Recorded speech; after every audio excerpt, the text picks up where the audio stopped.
All right. That's the longest. City of Norco City Council regular meeting Wednesday, June 6th, along with teleconference from Annapolis with Mayor Pro Tem Robin Grunmeyer. Call the order, 6 p.m. Roll call from the city manager, city clerk. Council members Greg Newton, Berwin Hanna, Kevin Bash, Mayor Pro Tem Robin Grunmeyer. Yes. Mayor Ted Hoffman. Yes. All present. City Council recess to closed session, to consider the following matters: a conference of real property and the conference of legal counsel. Public session on the city council regular meeting agenda on June 6th, and we're coming back from a closed session, and we'll reconvene in a public session and ask the city attorney reporting actions taken in closed session. The City Council consider those matters which are listed on the closed session agenda, and there are no reportable actions. With that, we have a pledge of allegiance with Councilmember Berwin Hanna. Please rise.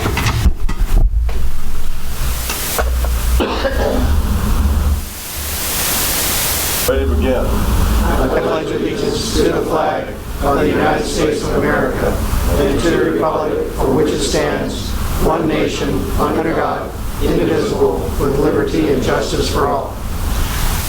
Please remain standing as we have an invocation by Pastor Phil Wozniak from the Grace Fellowship Church. Good evening, ladies and gentlemen. Honor to be here. And I'd like just to start my prayer with this verse, Proverbs 2:6, for the Lord gives wisdom, and from his mouth come knowledge and understanding. I'd like to pray in those regards tonight. Heavenly Father, we thank you for this great nation. We thank you for this great city in which we live and serve in. And Father, we pray for wisdom to govern this city council meeting tonight. We thank you for our elected officials. We thank you for their devotion to the good of our citizens. We thank you for their commitment to integrity and truth. And we pray, Father, you would bless all of the decisions made this evening. We pray that your wisdom would govern them all. We thank you for the rest of us citizens who are here to participate, and we pray that our city would continue to be protected.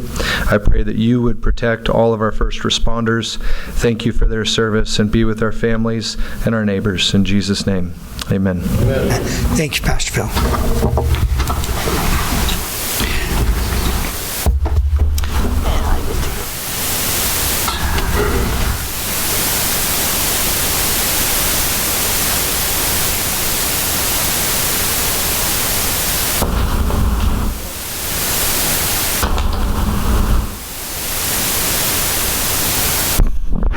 It's my pleasure at this time. You know, you hear the old adage, well, it takes a whole ship of people or a village to make things work right. And we're very lucky that we have good neighbors in our city, in the Navy base over there, in their personnel. And one night, because of their due diligence and their looking at things, they probably saved us a lot of money, time, and damages because of their quick response. So Chad and Tony, come on up here. Tony Winicki from the Navy base. Chad, tell them what happened there. Thank you, Mr. Mayor. Late in the evening, I think it was I'm not sure what day it was now. But anyway, we got a late call from the precinct over at the Navy base indicating that we had a substantial leak over off of Western on the trail that heads south, just south of the prison going along the property. It was a very significant main break. It was flooding down the south on the area, ended up all the way to, what's that park down there, Brian? Remind me. Kipps Corner Park, flooding that out 3 or 4 feet deep. But again, if it hadn't got caught by the police precinct officers that and notified, it would have been certainly a lot worse. We would have lost a lot more water. So we appreciate their due diligence in recognizing an issue that was impacting a little bit of their property, but mainly the citizens, and that we were get on that quickly and got that resolved. So that we really do appreciate people and our community looking out for each other and letting us know. And it's a very valuable service. So we appreciate that. Thank you very much. We really appreciate it. Yeah, absolutely. Do you have anything Thank you to say very much. I just want to thank say thank you all. We are here to be your neighbors, and our officers, their eyes are not only inside the installation but outside, because they recognize to be a neighbor you have to look over your fence occasionally, and we try to live to that creed. And I really appreciate the efforts of these officers and their supervisor here, Captain Anderson. Captain Anderson, can you bring up the officers and introduce them to the folks, please? All right, Officer Stern and Officer Donis. Officer Stern, he's the night sergeant on Delta shift. He handled the night operations. His Officer Ordonez is on the Bravo shift. They work 12s, and then the other folks work 12s. So these guys work nights, and it's pretty lonely at night, so they kind of watch out for each other. The correctional guys will watch over us, and we'll watch over them. It is, like I say, it's a family, and then we watch over RCC police, and they watch us, and then the deputies kind of watch over everybody. So that's how it works. But yeah, these two officers, one of the best we have, even though they're there at night. Make sure that you guys' fence line is A-OK. So that's all I got. Thank you, Brad.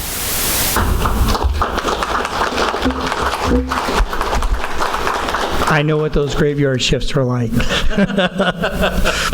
And you'd be surprised when it gets cold, nobody wants to go anywhere. But when it's hot, everybody's out. So this is a certificate of recognition from the City of Norco. Hereby honors Police Officer Pablo L. Ordonez. Did I say that right? I thought. Let me roll that R. For observing and reporting a ruptured water line near the naval base, preventing additional water loss, and proudly supporting the Norco community. This is signed by all of our city council. Appreciate it. Thank you very much. Thank you. And for Police Sergeant Daniel E. Stern, for observing the same thing, for observing and reporting a ruptured water line near the naval base, preventing additional water loss, and proudly supporting the Norco community. Thank you very much. And Cheryl, give me all these other gentlemen. I guess they're part of your team that were on that night? Absolutely. And some of the guys that work the night, they do other things.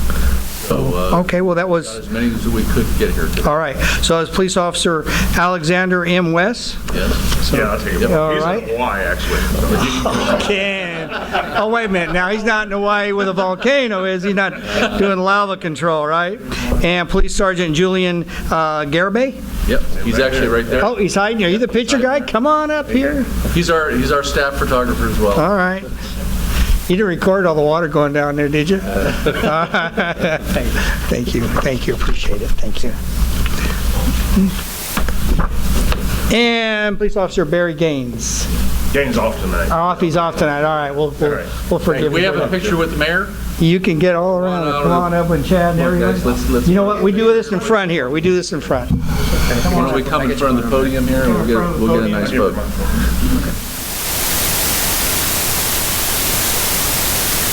And if you give that to Cheryl, she'll take that picture Okay. for you. That'd be terrific. I will do that. Set it on auto.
Thank you all very much.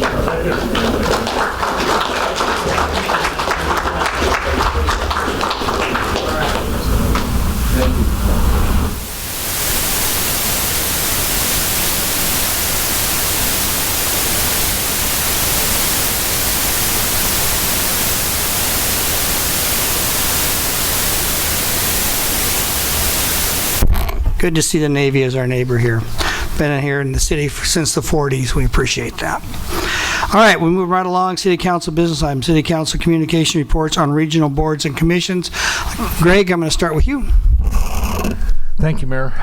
Tomorrow evening I have the Chino DeSalter board meeting, so nothing else to report. Thank you. Okay. Kevin?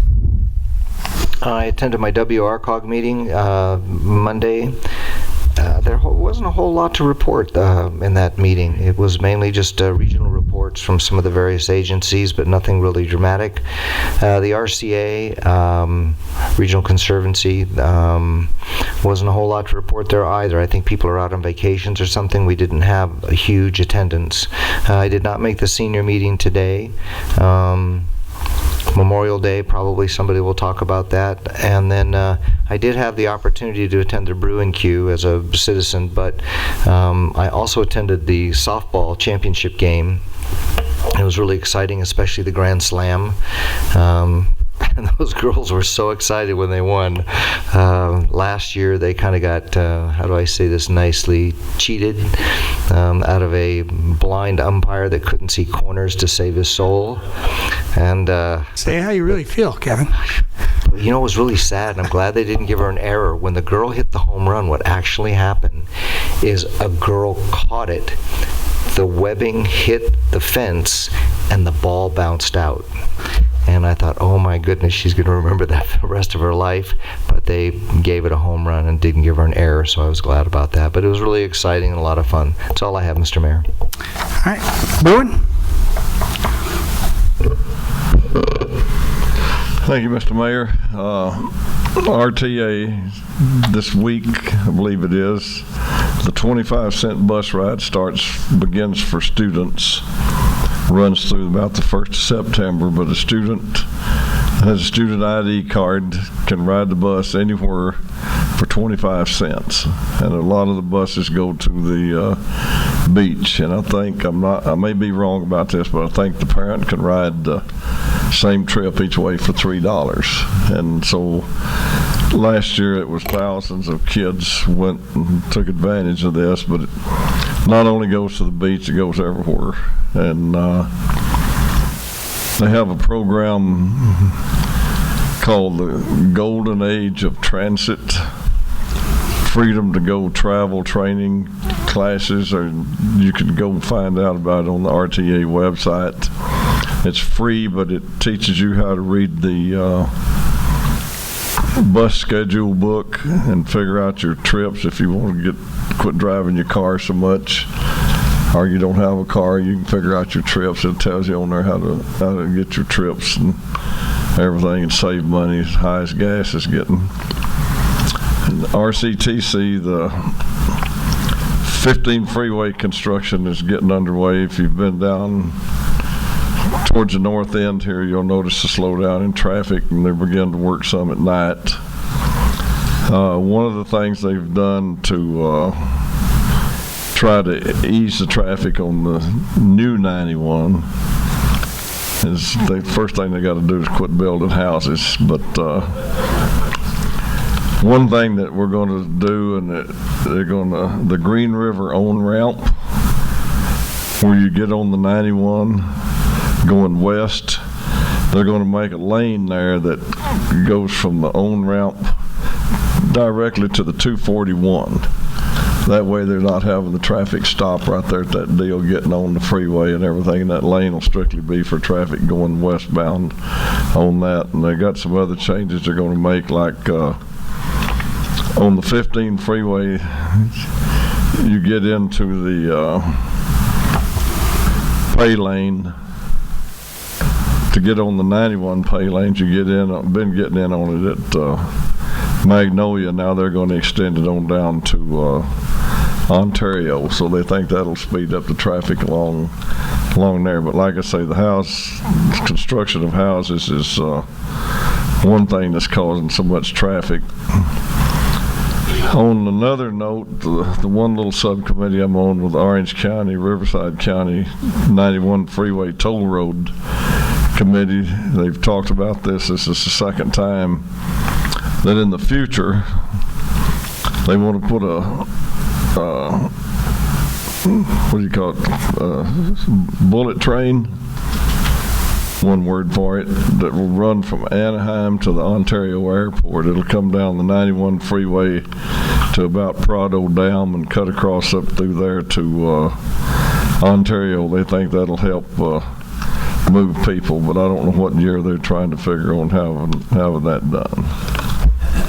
Also, this last week I attended the Memorial Day service, which was great. Went over to the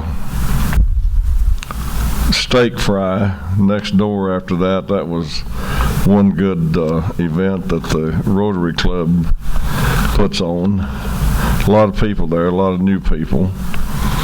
On May the 18th, myself along with the mayor, we went down to the ribbon cutting for the Critter Care Center over here by the New Stater Brothers on River Road.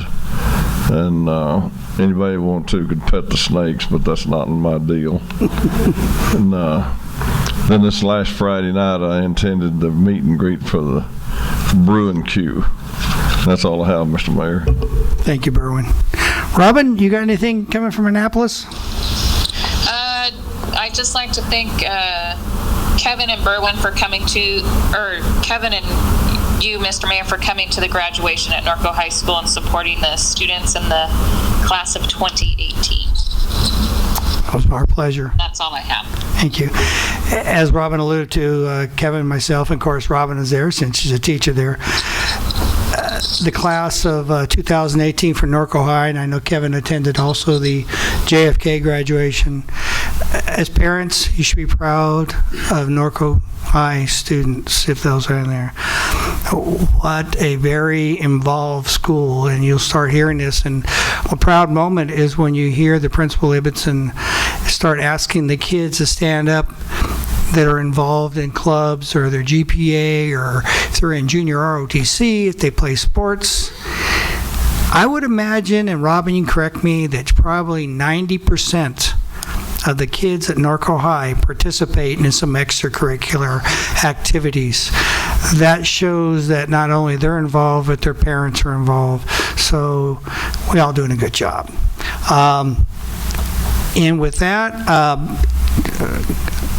Kevin alluded to it, and the Corona Norco Unified School District has it's told me that it's okay. I can announce that on Tuesday, June 19th at 4:30 over here across by the Learning Center, they are going to be honoring our Norco High Girls Softball Championship team, which later on they're going to go to Anaheim and get another award for this. But this is a proud moment. These girls have been together for 4 years, some of them, and a championship team like that. Some of them have been playing since they were started here on our field. So we're going to kudos to them. So we're going to go ahead and do an honor for them. They're going to appreciate them out there. And the public is invited. Then on, just so you know, we just had our National Day of the American Cowboy meeting, and I want you to put on your calendar for July 28th.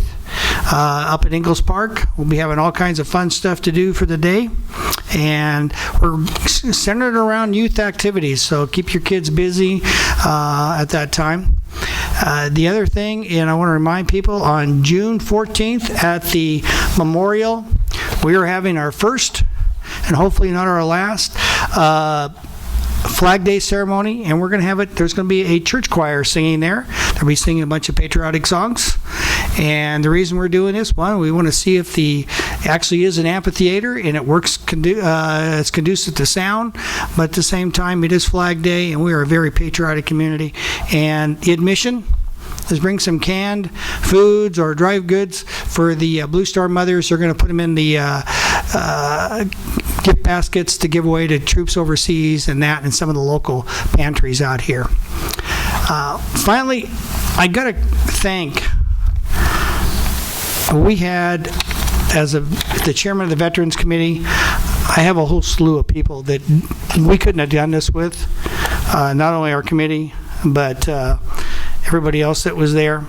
And so just indulge me for a minute as I want to thank Don Farmer, retired colonel in the U.S. Air Force, along with Reverend Dick Hillary, the Rotary Club to include Bill Schwab, USMC, retired, Shante Olivas, who's beautiful rendition always of the songs, the Norco High School Air Force Junior ROTC, and what they did an excellent job in doing the POW table there, along with Mark L. Stevenson. Mark is the gentleman from the National POW MIA organization.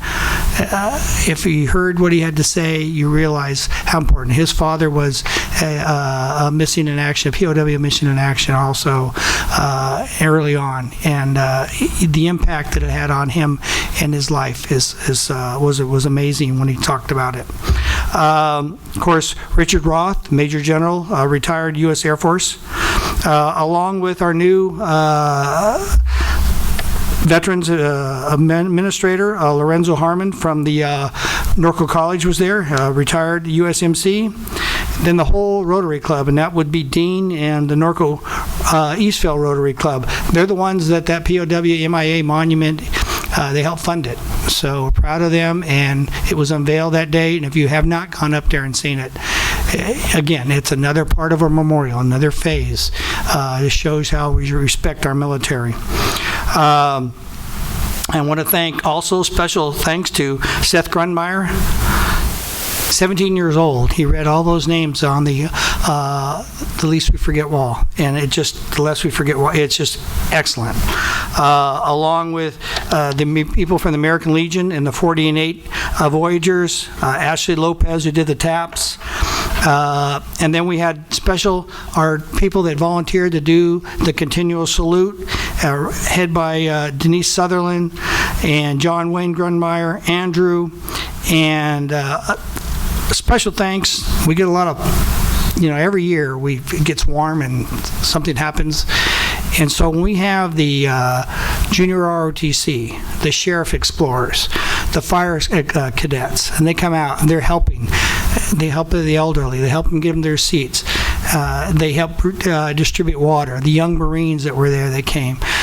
All these, it's so important to see the youth helping up there. So we really appreciate that. And to Brian and your staff, thank you. The place looks great. It looks clean. It looks spiffy. I got to say, it look ready.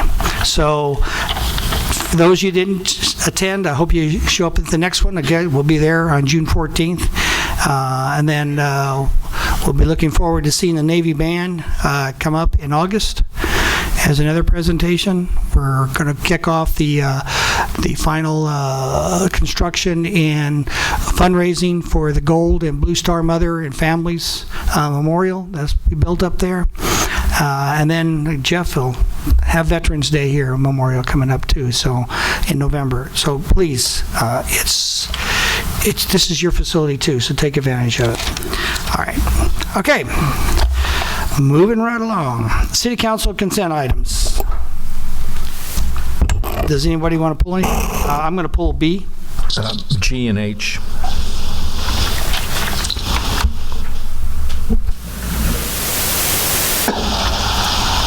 D, F, and I.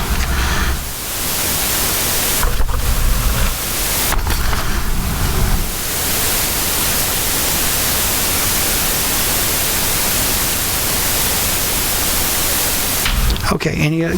Bruin, do you have anything? No, I'm okay. Okay, and Robin? No, that's fine. Okay, you're good. All right. Do I have a motion to approve the rest? Mayor, what's left? A, C, E. A, C, E. Second. All in favor? I need to we do need a roll call vote, don't you? Yes, with Mayor Pro Tem Grunmeyer teleconferencing. Council members Newton, Yes. Bash? Yes. Hannah? Yes. Mayor Pro Tem Grunmeyer? Yes. Mayor Hoffman? Yes. Motion carries. Okay, I'm going to pull B, since I pulled B on the first one. It's just to continue it because we just got these tonight and give everybody a chance to read it. So with that, I'll move to approve till next meeting.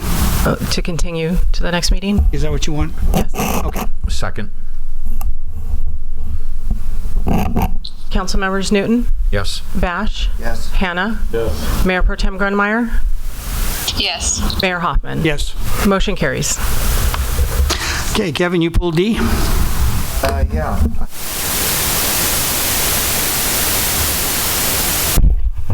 I thought that council might like to hear from Roger on our, what I consider to be a very successful recap of the International Council of Shopping Centers Conference. Thank you, Councilmember Bash, Mayor, members of the council. Last month, staff joined Councilmember Bash at the ICSC Global Conference, pitching Norco to hotel, retail, and restaurant companies, as well as meeting with developers and brokers. We were extremely well received this year and generated some very promising leads that we're already following up with. Hotel operators and developers were particularly impressed with our story. We've been knocking on their doors for 3 or 4 years, and they finally understand the magic of the Norco market. They realize with demand generators like Silver Lakes, Ingalls, the U.S. Navy, that we are a very potent market in the Inland Empire, an area that's traditionally underbuilt for hotels. So we've also been very laser focused on this industry for a very good reason. I personally believe that we only have 1, possibly 2 years left of this expansion that's occurring in the hotel industry. So we really need to capitalize on this current cycle. As soon as supply exceeds demand nationally, it may be difficult to attract projects in Norco. And some lenders are already tightening up on financing. Now, granted, we're a very unique market. I think we're kind of a recession-proof market, but we're still subject to national economic trends. Several of those hotel operators were extremely interested. Mr. King and I are already scheduling appointments for people to come out and look at specific sites. This conference is really about developing relationships, and sometimes it can be a couple of years before a lead really evolves into an actual project. A great example is Woodspring Suites. We met representatives from this hotel company about 3 or 4 years ago at this very conference, and it took a while for the project to get underway. We found not 1, but 3 sites for them. The first 2 sites fell out of escrow. We stuck with it. We found them a site that worked, and we're very proud to report that construction should begin this summer. So these leads at ICSC are for real, and they do pay dividends. In closing, I'd just like to say that if budget conditions dictate, we can reduce our footprint at ICSC. But a presence at this event, with or without a booth, I think is really essential if we want to remain competitive. And with that, I'll be happy to answer any questions. Council have any questions? Kevin? No questions, but just a tag team. I was at the first, it was San Diego where we met Woodsprings, and we were like we didn't know what to do, and we would go from booth to booth to booth to booth to booth. Say, come to Norco, and they'd say, what the heck is Norco? And we said, well, we're going to do this, and we have this, and we have horses, and they're like, well, thank you very much. And then last year we got a very good response, and this year people literally had their own map saying, okay, what about this property? What's going on here? What's going on here? They were very interested in the hotel industry, restaurants. Obviously Silver Lakes is the huge draw, but it wasn't just Silver Lakes. They're very interested in coming to Norco. And so I do know we got some pretty good leads. All of a sudden, I'm having a brain freeze. Who was the young man that worked our booth for us this year? Yes, I should. Yeah. Mr. Mayor, we missed you this year, but Michael Rios, our WRCOG fellow, attempted to fill your shoes, and he was dedicated and enthusiastic. We were really proud of him. Yeah, I thought he did an outstanding job. I mean, I kind of spied on him a little bit, and he had all the right things to say, a lot of enthusiasm. You would have thought he was Norconian. In fact, I think we need to make him an unofficial Norconian. But he was very impressive. But it's just amazing to have somebody sit down and they roll out their own map and go, okay, so now what about this? What about this? And Roger, I have to say, Roger and Steve were incredibly prepared. I was really, really proud of the fact that they had it really together. And they'd say, well, what else you got? And he'd pull back that page and go, here's this one. This is what it might cost. I mean, he had everything. So I was very, very impressed with all of that. And I think it was a very successful meeting. And like he said, it could take a couple years for something to happen. But I was really, really pleased how it went. I was really proud of Little Norco. One of the things I walked away with is outside Norco, we're becoming famous. Silver Lakes, the way we live, the large lots, the trails, all those things that we take for granted, people want to know about. And so I was very, very proud of Norco. That's all I have, Mr. Mayor. Greg, any questions? Staff? If I may add something as well, since we're paying compliments. Our capabilities in terms of graphics and PR have really increased dramatically since that first conference that you mentioned. Thanks to Kelly Newton, we had some materials that frankly did not look like they were from the public sector, but from a Fortune 500 company.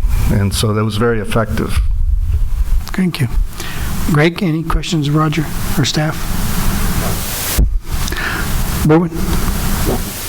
Robin? No, thank you. Okay, that's good. Kevin, do you want to make a motion? Second? Councilmember Newton? Yes. Councilmember Bash? Councilmember Hanna? Yes. Mayor Pro Tem Grunmeyer? Yes. Mayor Hoffman? Yes. Motion carries. All right, F, Kevin, you pulled that one? You know what? I'm going to get into that at some other time. I'm good with this. So unless somebody else wants to talk about it, Anybody else want to talk about the LMDs? I make a motion to approve. Thank you. Councilmember Newton? Yes. Councilmember Bash? Yes. Councilmember Hanna? Yes. Mayor Pro Tem Grunmeyer?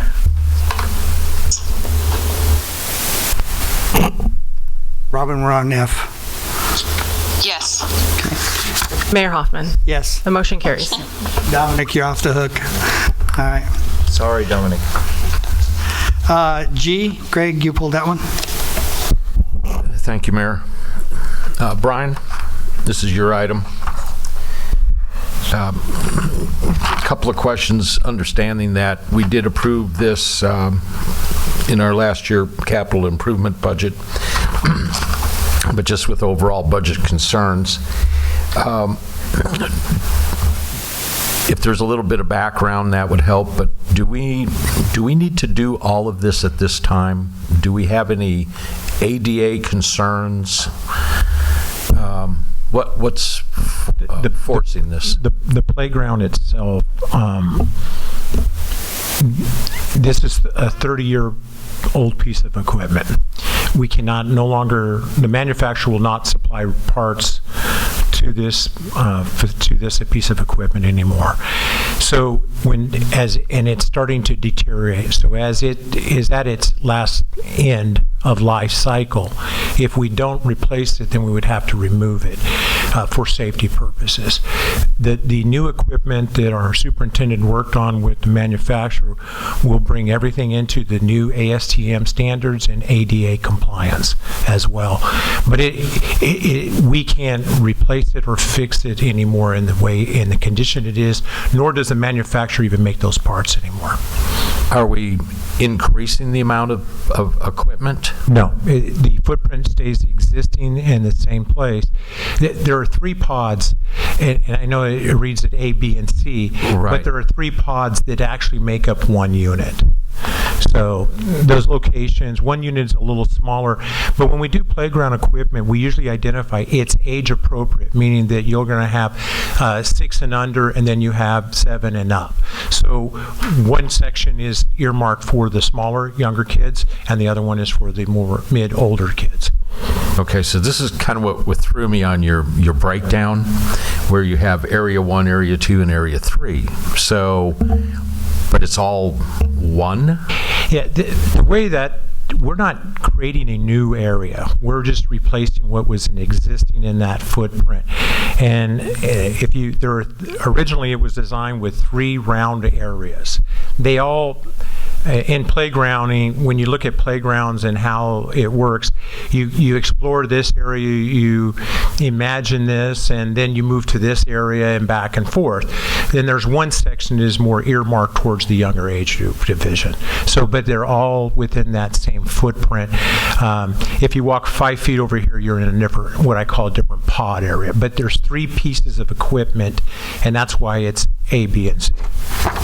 So, and then I know you'll appreciate this, so I took all your bid results, and if you were to give Area 1 and Area 2 to contractor number 1, and then Area 3 and your installation to the other contractor, we'd save $15,000. Is there anything that prevents us from buying out the equipments from Area 1 and Area 2?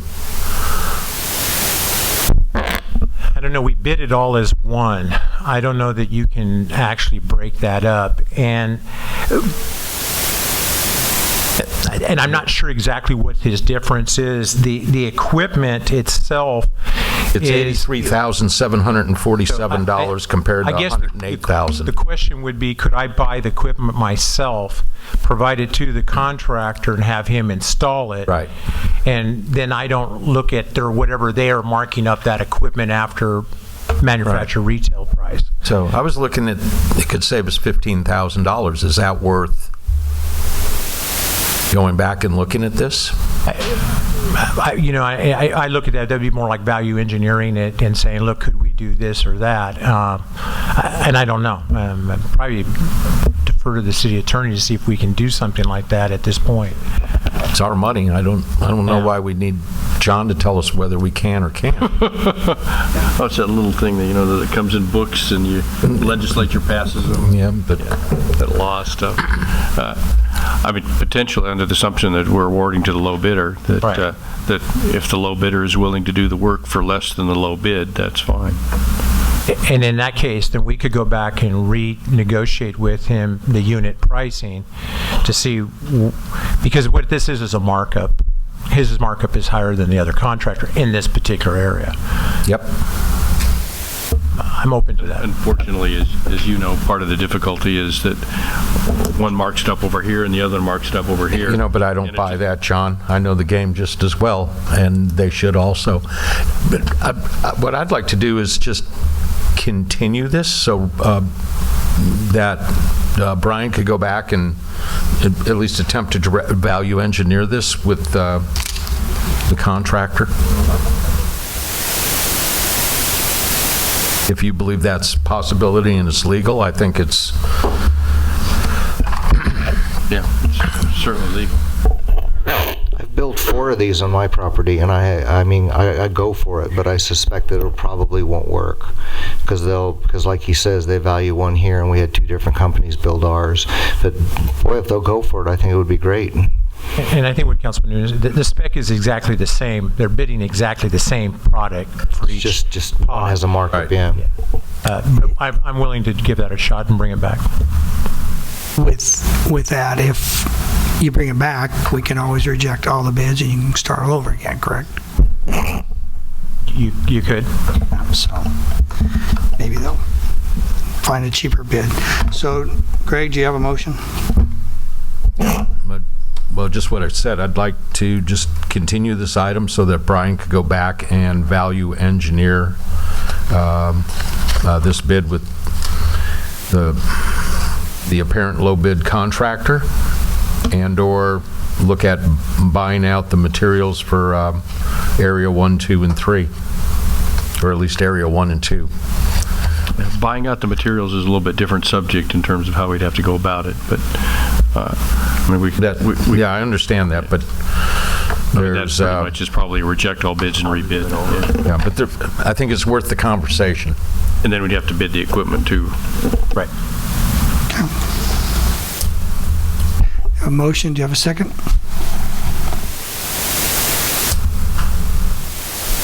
Councilmember Bash? Yes.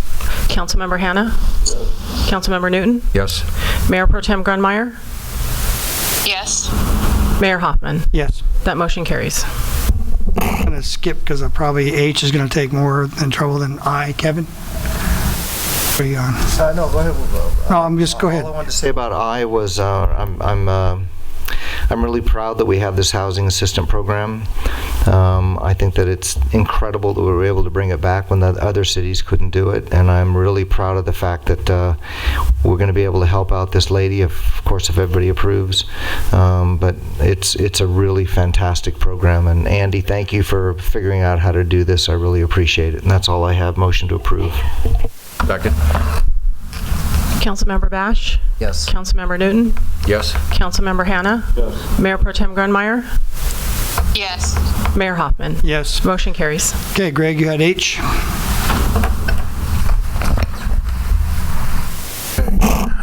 Thank you.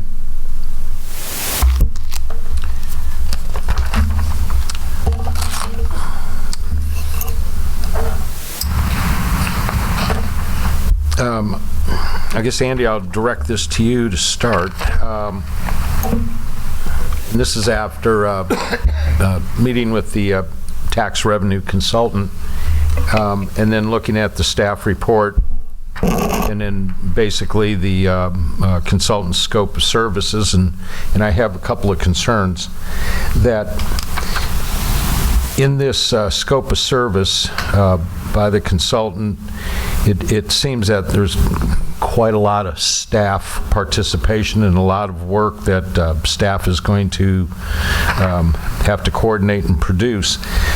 Do we have a magnitude of staff time and supplies, and how are we going to coordinate all of that with all their other duties? The reason we are asking for a consultant to assist us in this is because this is going to involve, is a massive effort, what we are trying to do within the time period that we have to do it. Not only is it going to involve a lot of staff time, and currently I'm working with staff from different departments to do this. It also is going to involve a lot of community leaders. It's going to involve local organizations, so the role of a professional, the professional in this case, is to make sure that we have somebody who is to serve as a second set of eyes, making sure that we avoid mistakes in this process, and to coordinate it. Again, this is not something that staff has done before, and there is nobody that claims to have experience in doing this at staff level. And yes, there is a lot of staff time that is going to be involved. This is an item of priority for the community, and I hope for the City Council, based on the previous direction that the City Council has provided, and we are going to make it a priority, but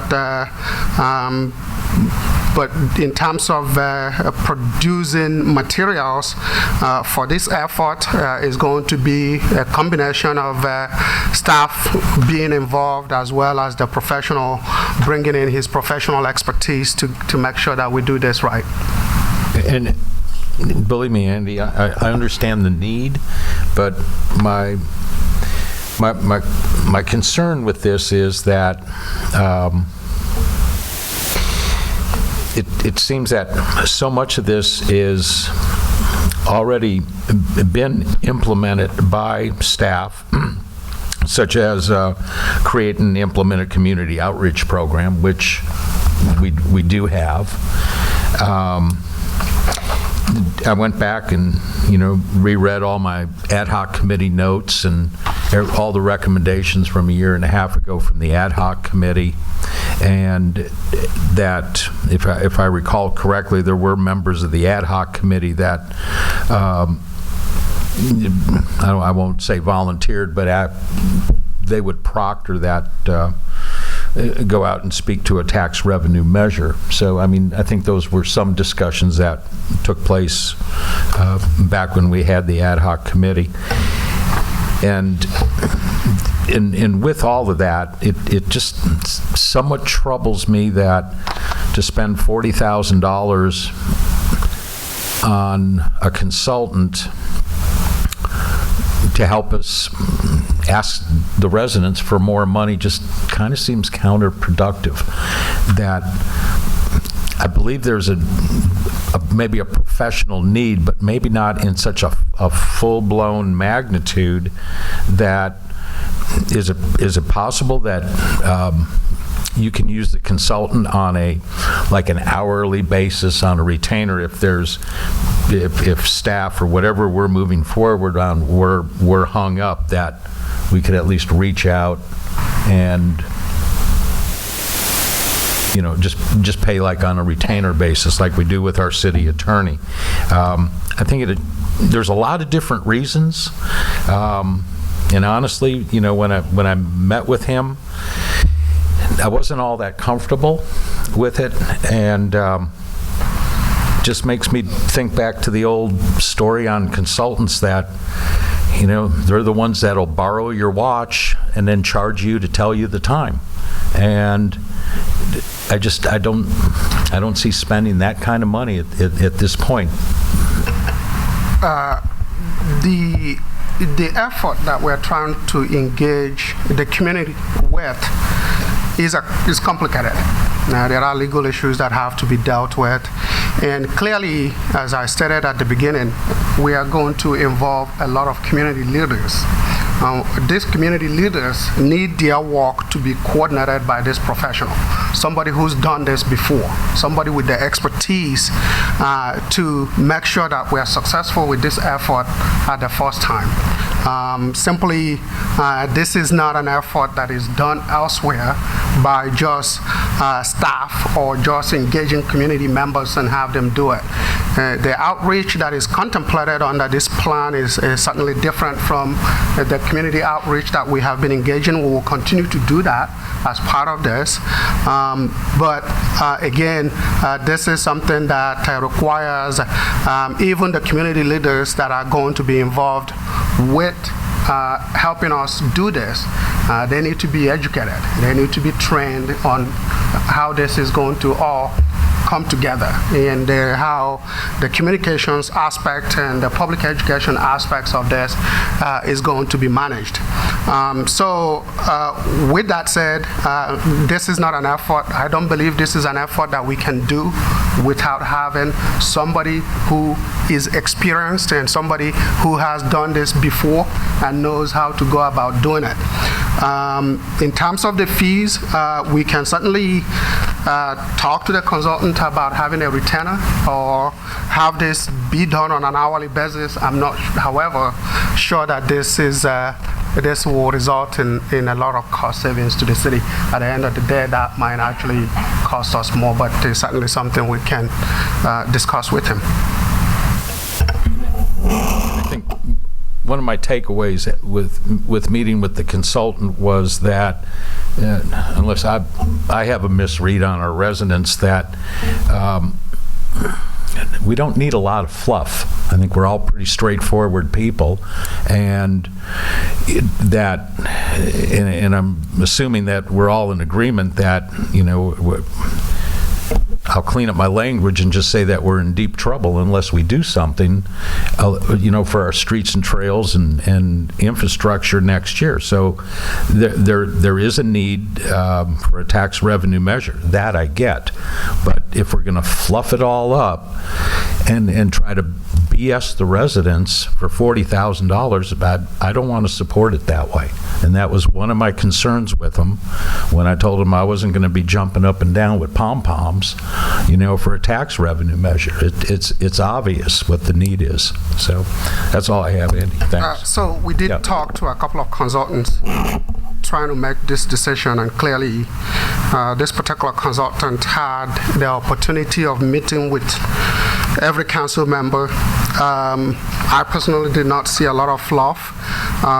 This is somebody that we believe that can assist the community, the city, to make an effective presentation. As you correctly pointed out, this is an item that is of significantly important to the city.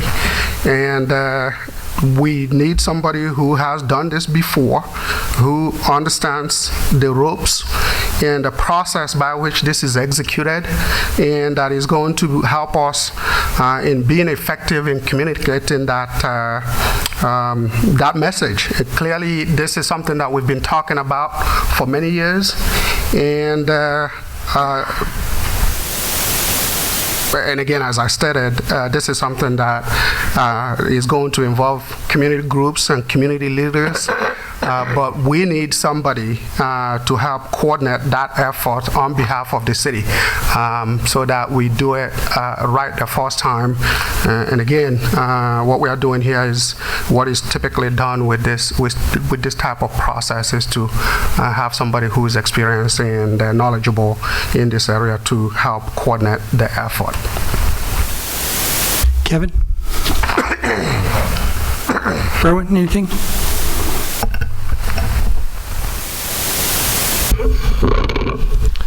Yeah, I think myself that's a lot of money too, and I was wondering what you said we had to have somebody that made sure that everything was advertised legally. What legal aspects do you have if you're just going to ask somebody or tell somebody we're going to put this on the ballot in November for the citizens to vote for whether they want a sales tax or not? I don't know where the legality would come in on that the city attorney couldn't help write that deal that goes on the ballot. And we're not going to have that much time to do a lot of advertising in any way. I think advertising, you can just tell people why we need the money, and because they're going to make up their mind anyway whether they're going to vote yay or nay. Yeah, so the city will not actually be doing any advertising. What we'll be doing here is public education and public outreach, and there is and there will be plenty of involvement here by the city attorney as well.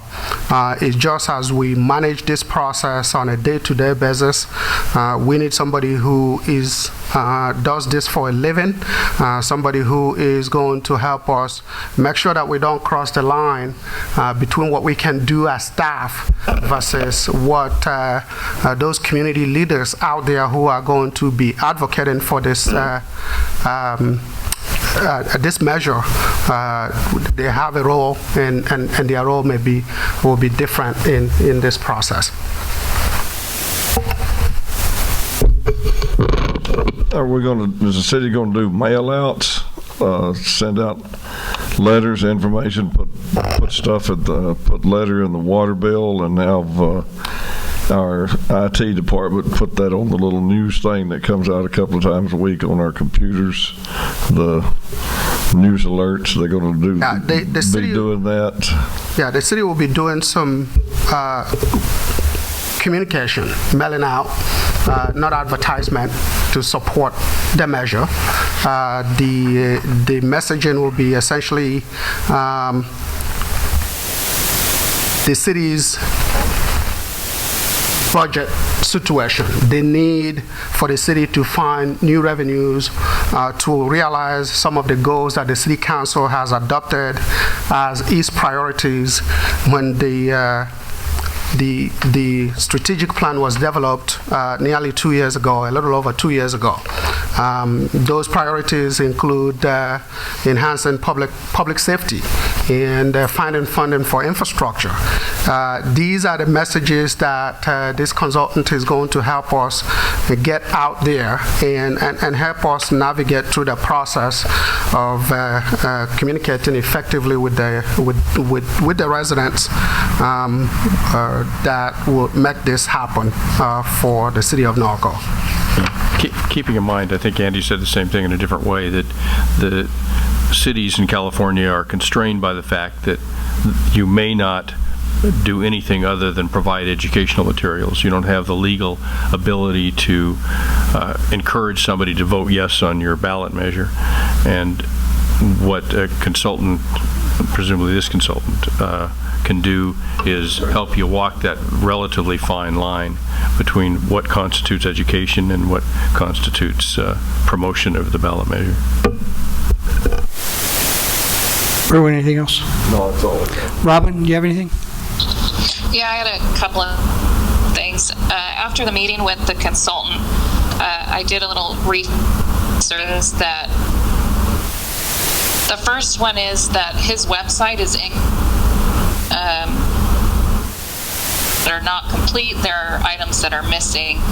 And when we somebody for a search, I would hope that their website and their materials would be up to date and current, or at the very least complete or not. The second thing that I noticed are the sample work on in my opinion is pretty basic. You just heard a review about printed materials produced by our staff, how they are high quality, and confident that we have staff that could produce education our farm to what I saw on the website. The other thing I think about is particularly to be an educational campaign, in my opinion, that we really need to look at an approach to this. And Kevin brought it up in some earlier. I really feel like residents of Norco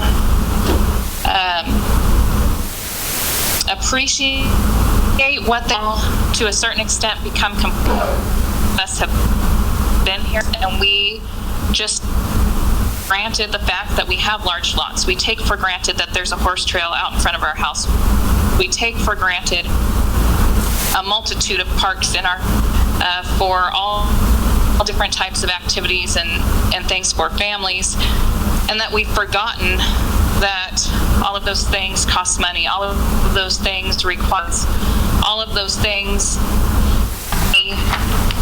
go beyond what we pay for and what we support with what we give to the community. And so that's the first prong, that all of us understand the magnitude of what we have in our very small community and how much that costs. And the second part of that, are we really promoting Norco for what it is? And I think we're missing to a certain extent. And so I feel like we can do this in-house, and I feel like it would be a natural fit for Mr. Grody to under consideration as a part of building an arsenal of things to promote Norco and educate folks about Norco, and that we use to help with the tax measure bond. If only that we need a consultant, I would seriously consider maybe looking somewhere else with a higher level of professionalism. Again, I'm getting site, but it doesn't take a long time to do a website, and it's not hard to do a website. So when it's incomplete, I have a big concern. I would potentially do maybe an hourly rate or something like that, but when we're talking almost $40,000,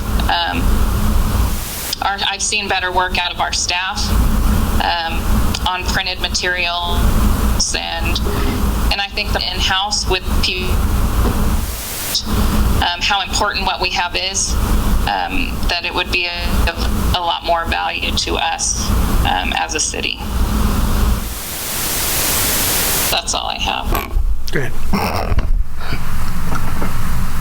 The part of the way we are looking at this, by the way, Roger Grody is extensively involved with the team that we have working with the consultant.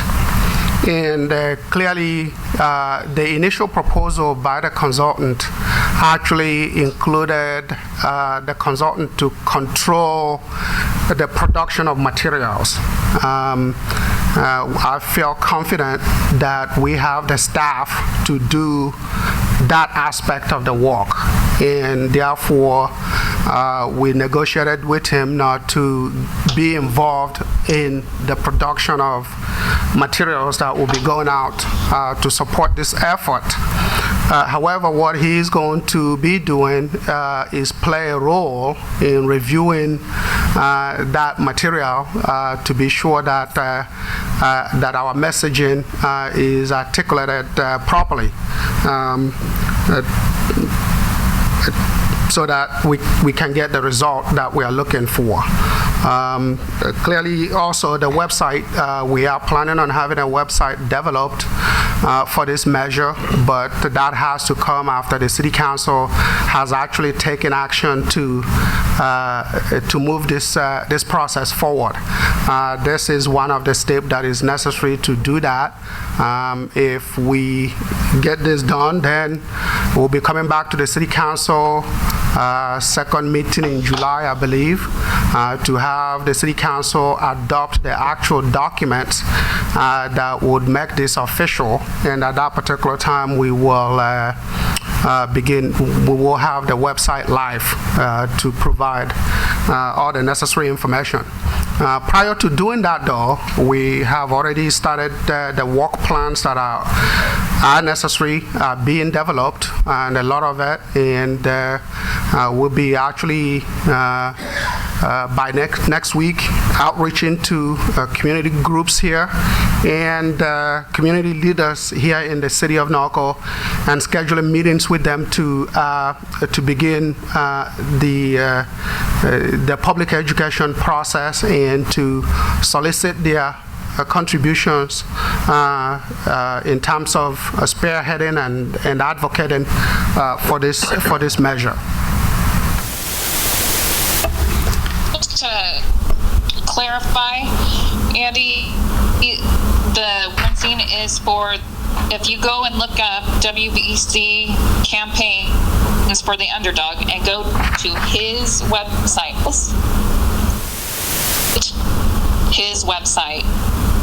for his business.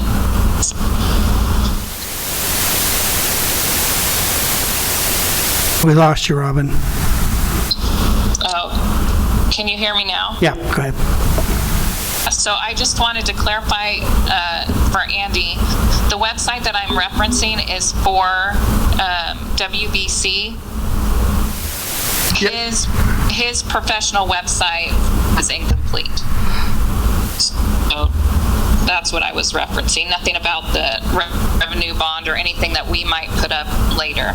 Okay. Yeah, I did look at that website extensively, by the way, prior to actually inviting him out. And you're completely right that the website is less than desirable in that regard.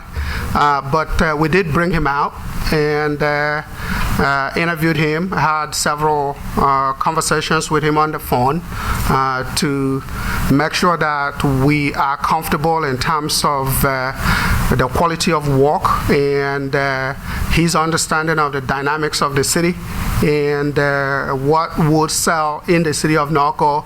I think we are impressed with his proactive gathering of information and research on the city before we actually met with him. He had already come up with some parameters of the public education and outreach that we need to do in support of this effort. Okay, thank you. I have nothing else, Mr. Mayor. Thank you. I look at this and talking to him, and there's several consultants out there, and they all have their own special niche and what they do, and none of them are cheap. The one thing I did learn, and I learned this from my son-in-law's uncle. He's a city manager in Stanton. You can't do this on your own. He did a revenue measure in Stanton when no one else, everybody told him, all these professionals told him you couldn't do it. He did it at the height of when the recession was still going on. He did it. He did it because he hired a consultant to do it, to go out and find out what they needed to get done, find out what the residents wanted, and they did it through their research. And it passed on the first vote. So, and they did the same thing we're doing now, the outreach. But he did it a little further. We just had an election. 19% Riverside County residents voted in a primary election. If it holds true, we get 40% vote in November. That means we got to reach out to the other 20%. Who knows what the first 19% are going to do? I look at this, Andy, and I go, there's 4.5 months, right? With that, before the election? Actually, most of our work will be done probably before that. So your staff is already out there doing research, correct? We've been working. You've been working on the outreach. This thing's going to cost us $38,000 on an investment. To hopefully we come back in with anywhere from $4.5 million to $5 million is what you anticipate on a revenue measure if it passes? That's correct. So that's our investment. Is there not some laws that say you can't, and this is what I want people to understand, and John can correct me if I'm wrong, the city staff can't go out and stump for an election. They can't go and do this. It's illegal. We're going to have community leaders and members and our own council people get out there and push for this measure if we want it. That means we're going to have to raise funds to advertise this, to put it on, to make sure that the residents here understand what we need. And we've all ran campaigns, and you've all had somebody help you with them. But we're talking a small city campaign here. We're trying to make sure that the residents understand the situation we are in.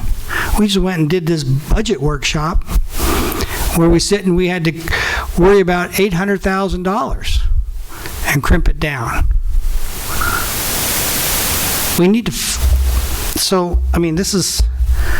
is a serious situation, and I understand using city staff, they're already doing it, but they can't do and go out and hustle a campaign. It's illegal. So with that, unless Andy, you have anything further to say? If there's any cards on this? Yes, Mayor, I do have cards. All right, let's hear the cards, please. Linda Dixon.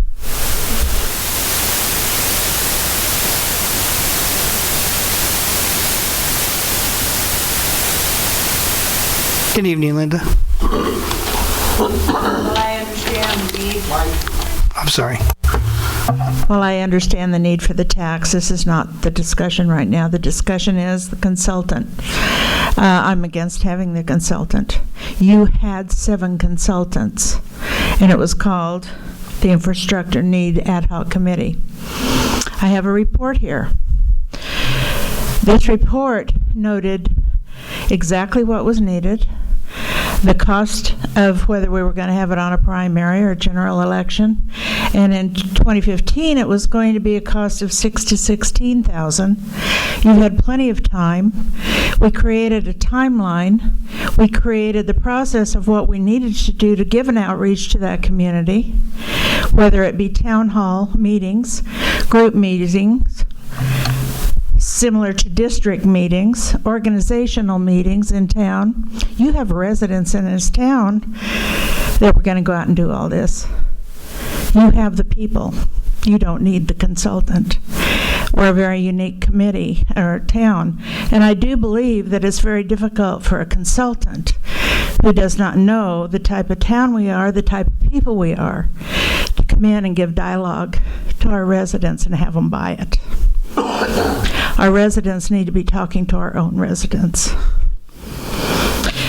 We did not have to make this a last-minute item.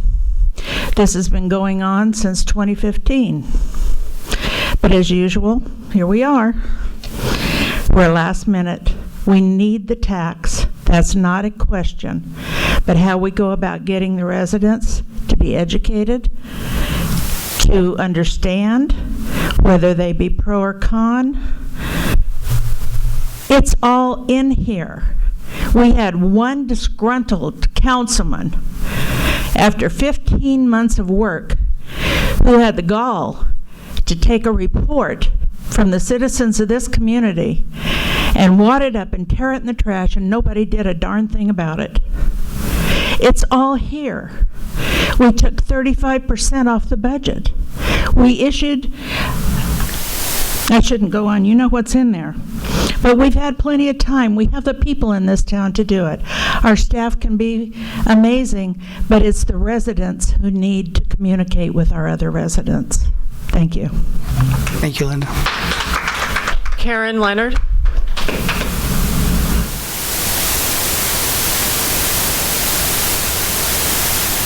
Okay. Hello, Karen. Hi there. Hey, I'm just kind of going off what Robin told you. That website is pathetic. It's got boilerplate pictures in it. They specialize in persuading voters with high-impact winning messages. However, they don't show you what any of their messages are. Their downloads, it's empty. Their blog page, last update was 4/11/13. You know what the blog says? Blah, blah, blah. I wouldn't trust this man with a nickel. I'm sorry. You want to hand him 50% upon signing a contract with this person that can't even produce a professional website? There's got to be other people in town, or actually we do have people in town that have run successful campaigns. There's got to be somebody else that can do this, because this person is obviously not professional enough to put his website together. And if that's how he makes his money, that's no good. I certainly wouldn't hire this person to polish a nickel. Like Linda said, we've had 2 years for this. So for us to right now make this urgent is kind of ridiculous, I feel. We knew it needed to be happen. We should have done it then. If you want to find somebody, maybe pay per project or give them some kind of what you want done, that might be something to do. But you're talking about one place says 35, one place says 38,000, plus an additional 3,000, and then give him half of that up front for signing. That's crazy. Of course, I don't get to see any of the examples of work, and he doesn't mention any. He just says he works with municipalities and schools and colleges. Doesn't tell you who they are, where they are, and how those were done. To me, it's very concerning that we're looking at a deficit. We're trying to raise money, and we're going to spend money on something that is not put together very well at all. And just, talking about Roger Grody here, he does a pretty good job of, he makes a pretty good salary for working part-time, working with shopping centers, right? Why can't he, in persuading them to come here? Why don't we take some of that time and persuade the citizens? If he's so good at it, why don't we use him to do that? We already pay him for that. Also, if you look through the agreement here, and like I say, I don't have all the paperwork that you guys do. This is what I get offline. It says that, the city could request extra work. Very vague. I would not sign anything. What does extra work cost? What is extra work? Because the whole thing is very vague. So I would not be happy signing anything like this or agreeing to any kind of agreement. Thank you. Thank you, Karen. Corinne Holder.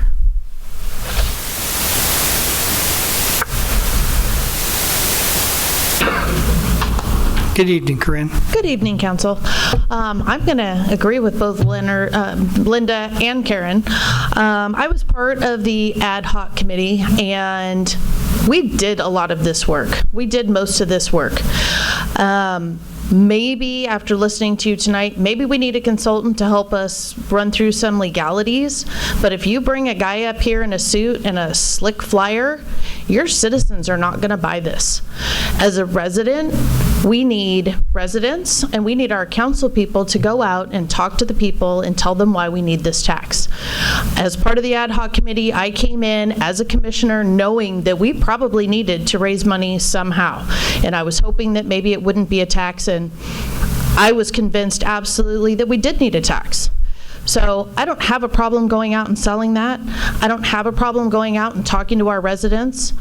And myself as the vice chair and Jody Filkins-Weber as the chairman, actually after the ad hoc committee was done, we went out and we talked to at least 2 large groups and told them the basics. What's going on and why on earth would we possibly need a tax? And we're both still alive. No one tarred and feathered us.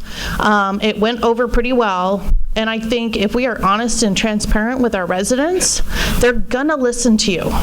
Now, maybe we need a little help, but I don't think we need $40,000 worth of help, especially when what we've seen from the website doesn't inspire a lot of confidence in me. So I think that from the ad hoc committee, we had, I'm going to say every single ad hoc committee member said that they would go out and help promote this. They would go out and talk to the residents. It's not a sell, it's a necessity. And if we're honest and transparent with the people, I think our residents will agree with us. And not everyone's in agree with everything. We couldn't come up with 100%, guarantee on how exactly is this tax going to look. But we do need to look at that, and we need to look at it in a more friendly manner than having some guy in a suit come out here and try and sell it to us. Because as a Norco resident, I don't think the people are going to buy that. So if you need a little help, maybe an hourly wage of some nature, we have good in-house. Maybe we hire someone that helps and comes and does some of the basic work that is a little cheaper than the $40,000. But you cannot ask people to spend $40,000 so that they can, have a couple of sales tax percentage. And I don't know what the answer is, but I think that the residents and your leaders, which I have not heard anything about any leaders coming forward to help try and promote this, but I think there are a lot of people out there that would do that for you, and they would do a better job than a consultant. Thank you. Thank you. Jeff Cahan.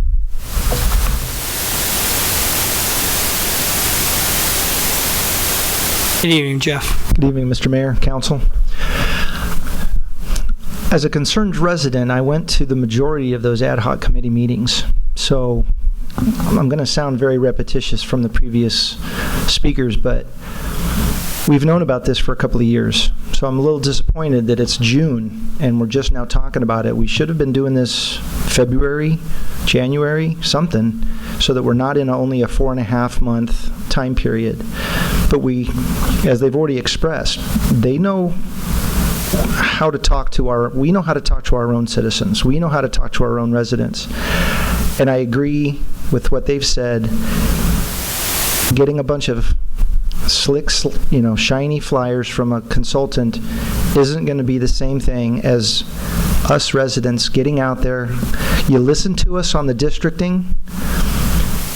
and you fought it. And I think if you listen to the residents and the passion that we have, because we understand our town, I don't think a consultant, I know he can understand the legal stuff, and maybe what Greg said is right. Maybe, we pay him a couple of hours worth just to look over a few things and say that looks legal and everything's good, but I don't think we need $40,000 worth of advice on that. But we can take this, and I think we'll be able to, and I don't want to use the word sell it, but I think we can sell it in the sense that we're doing it from within. It's a community issue, it's a community effort, and I absolutely agree we're going to need a lot of people on board to help get the education out and help them understand the need and the reasons why we are where we are.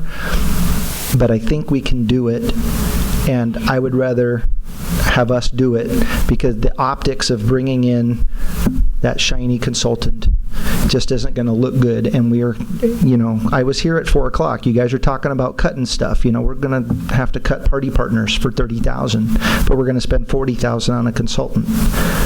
I understand you want a consultant to give you good advice on something that might bring in $4.5 million, but we've known about this for a couple of years. I think we can handle this with just a little bit of advice for a couple of dollars, not $40,000. Give us the chance. I think we can do this, because the town, I think, will rally behind us doing it ourselves and not bringing an outsider. We always talk about outsiders. Let us handle this. We can do it. Thank you. Thank you, Jeff. Mike Thompson.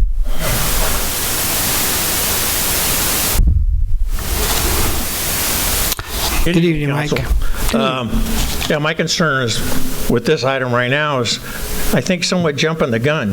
As Andy said, y'all haven't even decided to move this item forward as what you're going to do.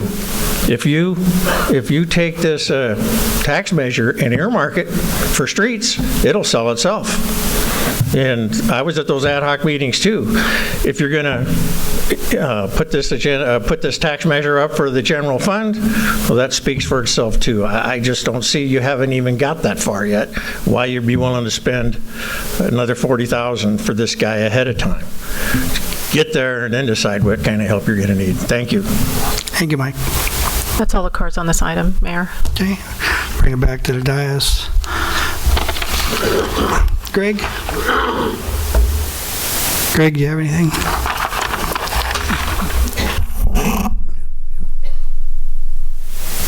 Just pretty much that I think that we should approach the consultant with just an hourly rate, retainer type basis as needed, as we need it for that professional advice.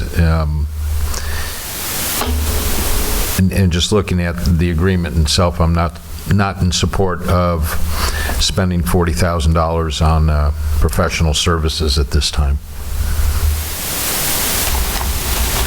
Kevin? So I'm going to be a little candid right now. I sat on that committee, and it was the worst committee I've ever sat on in my entire life. It was grueling. We looked at every single street in the city of Norco, and it was a group of people that if you would have said tax the first couple of weeks, they would have shot you. And at the end of it, it was unanimous. Every single person said we need to have some sort of a sales tax revenue. As Linda pointed out, it was killed by a single council person. One of the things that I'm frustrated with is that I think, again, I keep saying we need to go back to telling people what Norco really is and not the myth. And people roll their eyes if you mention Silver Lakes, and you're like, dude, you don't even know what's out there. And I think that one of the things we can do as a city, and I think we need to start it immediately, is we do a series of videos about where we live. And I think we need to, and that's cheap, and I guess we can use that money. I mean, when I came into this, I was very much for the consultant. But what I'm hearing, because I saw the website, wasn't real happy with it, but he does have a lot of success. But I also realize that at this point, if we proceed with the consultant, we're probably dead in the water, because we're going to be fighting about the consultant and not about the community. And what I'm hearing is that people want to do a homegrown, grassroots, raise money on their own, talk to one another and say, hey, we've done really good on the general fund side. Because one of the arguments you're going to get is, well, they have so much money in the general fund. But the point is, it's a different fund. That's the single hardest thing to educate people to, is that our streets are falling apart. By the way, every city in the state of California, their streets are falling apart, and it goes back to how little money we get from the state of California after we send it to them.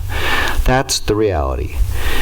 But it sounds like we have people that want to do a balls out, homegrown, grassroots, raise money, and let's get the ball going. But I think it has to be done immediately. I've actually wanted to start something like this as far back as September. I am not faulting anybody, because one of the problems, one of the realities that we have to face at this city, we have to face this, and the people that are closest to the staff know this. There's an element in this city that is taking thousands of hours of staff time. That's the reality. It has to stop. And one of the things that this grassroots group needs to do is stand up to those people. So I think immediately, we've already got people who have offered. I think that we need to form an ad hoc committee tomorrow. I think let's really find out what people are really willing to do. One of the things we can't do is Roger really can't do so much because it's illegal. But he can advise us, he can walk us through it. But ultimately, we're going to have to pay for flyers, get those things out, and go door to door and talk to people. Let people know what we have to lose.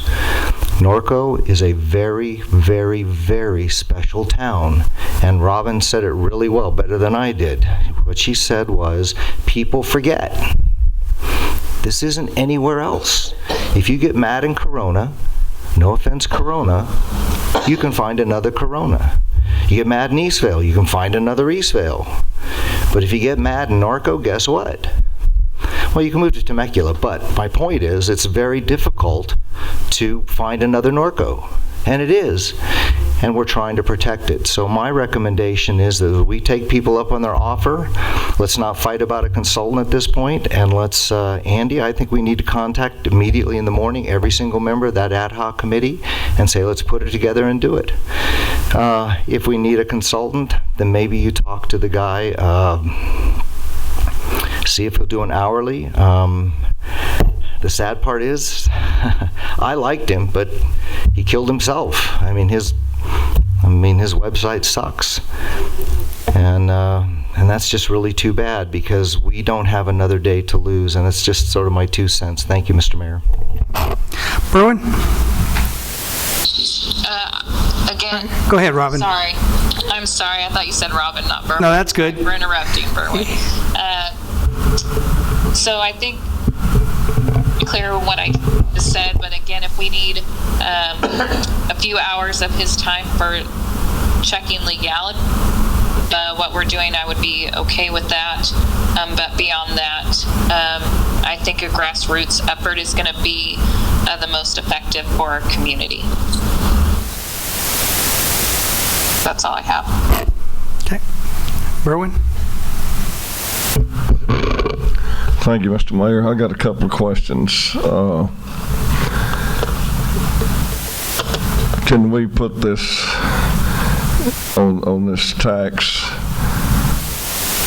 designate it to go to like infrastructure, or does it have to go into the general fund? Because I know what a problem people in this city have with any kind of a money coming in.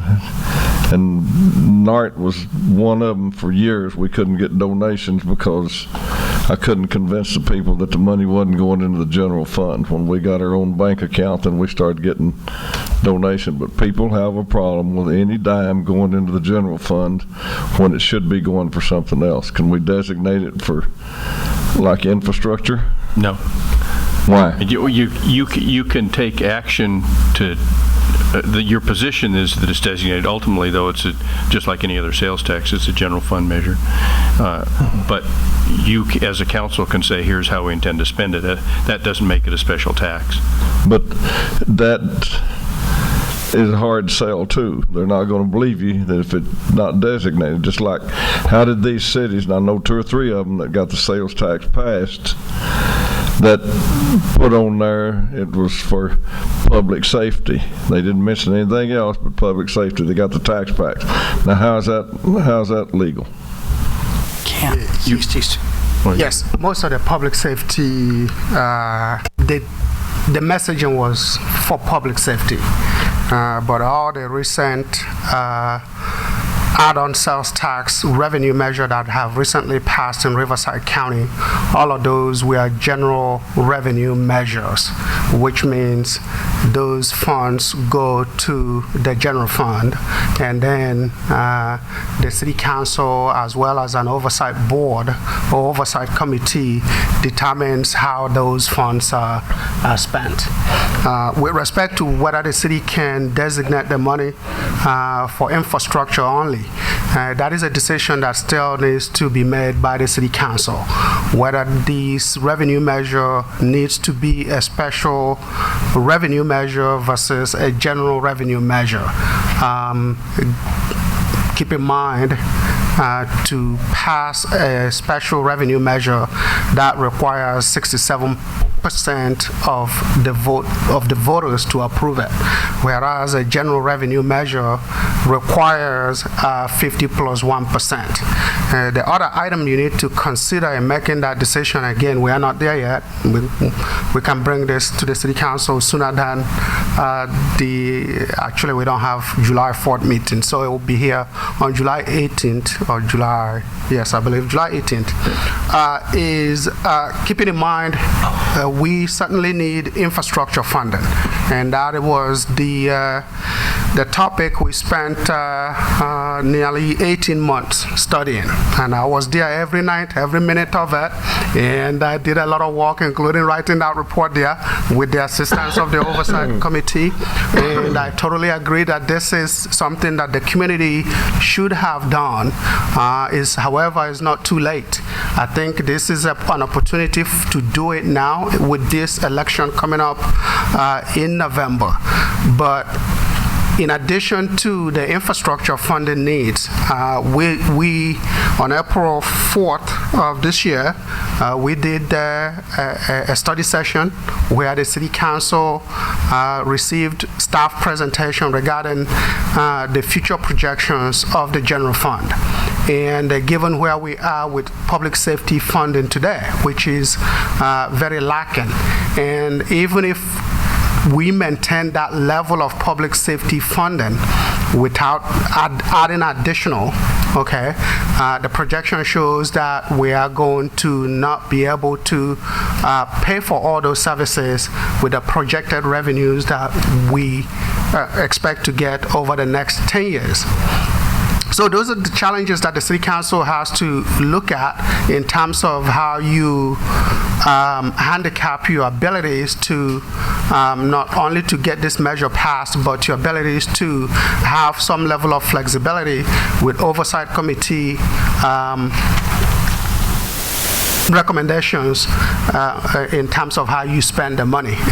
Budgets are all about priorities, and priorities do change, and clearly public safety is the reason why most of these cities, the reason they use to pass their tax measures. Our needs are different.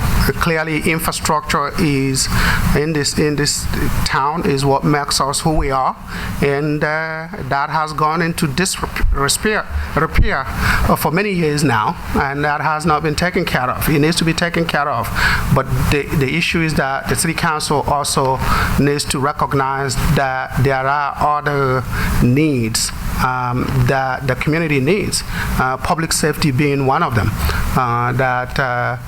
If we go back to 2008, 2009, I was looking at those numbers today.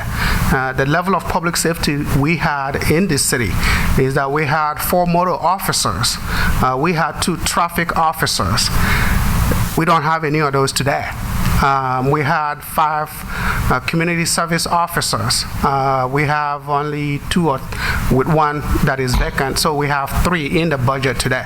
So those needs are needs that needs to be met.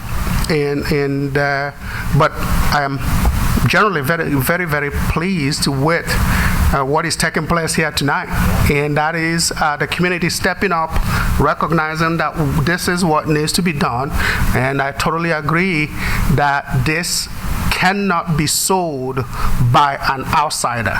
It needs to be sold by members of this community who understand the community and can better articulate the needs of the community.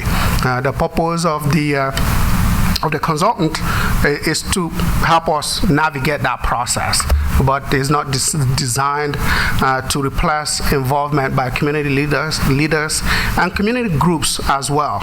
As a matter of fact, the list we have compiled includes every member of the ad hoc committee and much more. It's going to go beyond those who served on the ad hoc committee to include additional members of the community as well as community groups in order to make this work. But again, we can do a retainer, we can do an hourly basis with a consultant, and the key thing here is that we have a community that is very supportive of this idea of that we need to do this, and they are willing to work to make it a reality. That overrides everything. Thank you. Mr. Mayor, I got two more things. Okay. Okay, you can't put it as a designated tax. Can you put a sunset clause on it if it passes? That is a decision the city council can make to put a sunset clause on it. Okay, and then I'll get to the point here about the community getting out and working it. And Corinne, I think you're the only one here that was involved back when we did the charter. We had it worked.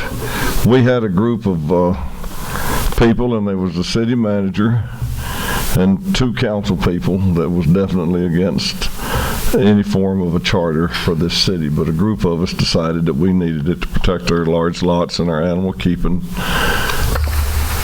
areas. So one of the council people got it passed by the council and everything, and we didn't have a consultant.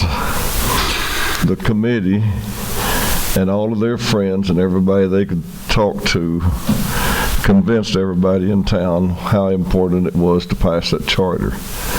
And we were getting laughed at by a certain group of people on it, but we prevailed. It passed by 67%. And that was just word of mouth. We convinced all the groups and everything, so there's no reason that this can't pass. And excuse me, I got to get a drink of water here. But I think that there's enough people in this town that love this community, and you've heard from a few of them tonight, and that you can get out and work and convince the people if we want to keep this community like it is, keep our lifestyle, and not be swallowed up by everybody around us here. I think that it'll work, but everybody's going to have to quit the bickering and the fighting and the slamming everybody for every vote they make up here on social media and everything for this thing to work, pull this community together. And that's all I got to say, Mr. Mayor. Thank you, Berman. My turn. You know, I do take offense to the fact that we have not been kicking this can down the road, nor that we have done nothing until now. 2015, that council decided to shove it on to the next council in the beginning of 2016.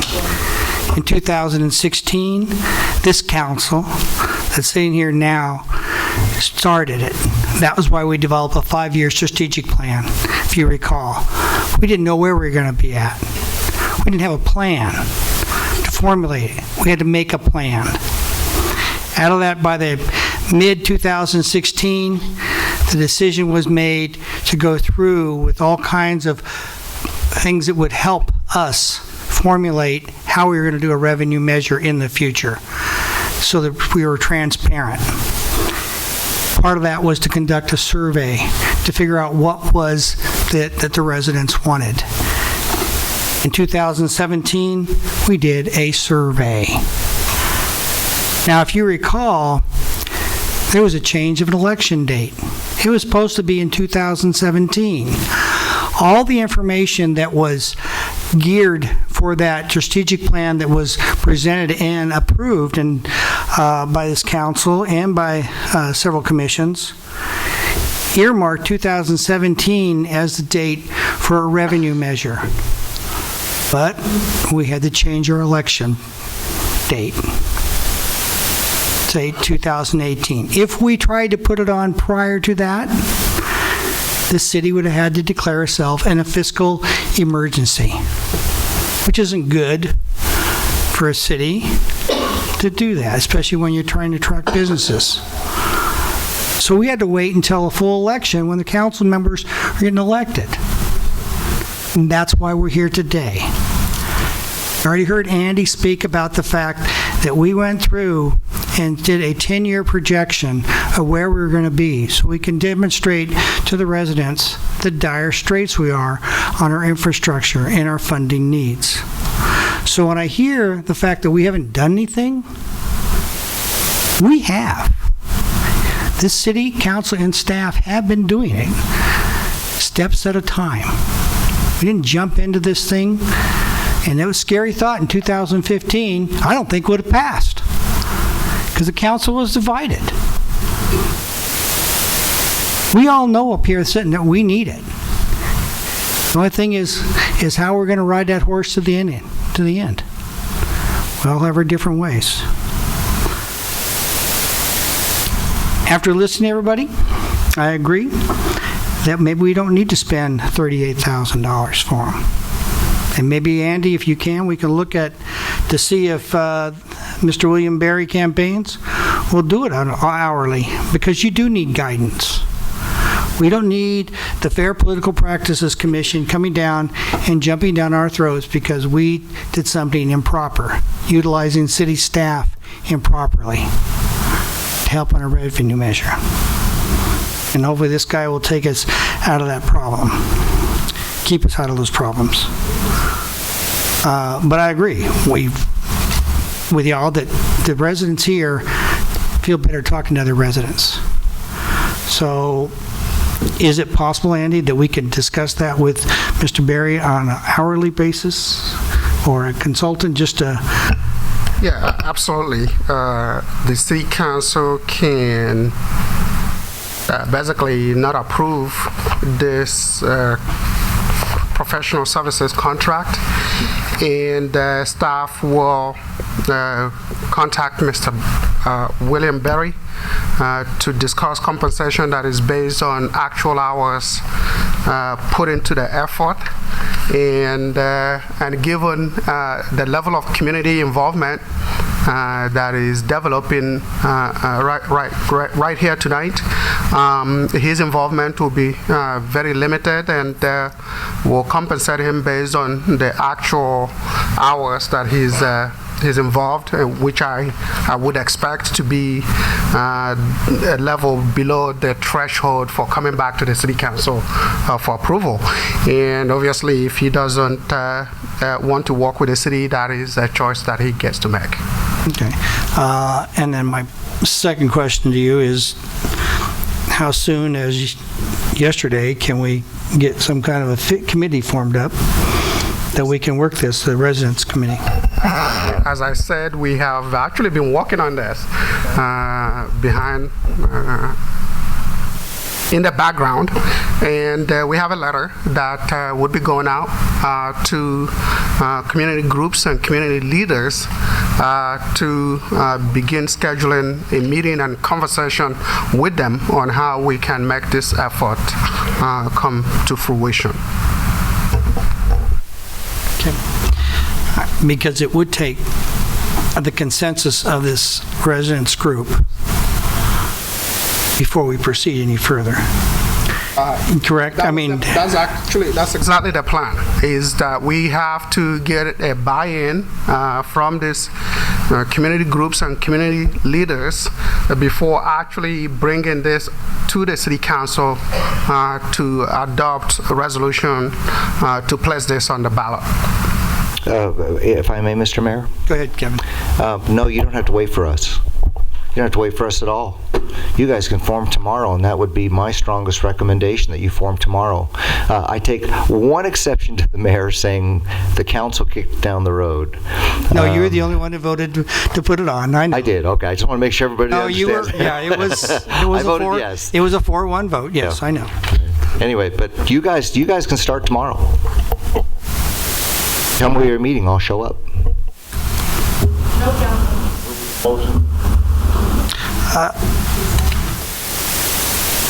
I think rather than making a motion is that we probably need to send this back, Cheryl, back to the city manager for discussion on an hourly rate. Make a motion just to reject the award of the professional agreement. Yeah, okay. Well, then that's the case. I'll make a motion to reject the professional agreement, and then with the idea that the city manager will reapproach the consultant. Motion. Do we have a second? Second. First and second. Berwin seconded. Councilmember Newton? Yes. Councilmember Bash? Yes. Councilmember Hanna? Yes. Mayor Pro Tem Grunmeyer? Yes. Mayor Hoffman? Yes. That motion carries. All right. We're going to take a 10-minute break before we go. No, you know what? Let's hear public comments. How many cards do you have for public comments? Half a dozen. Half a dozen? Let's go here and hear them. That way that people can leave. I'm sorry. David Meadows.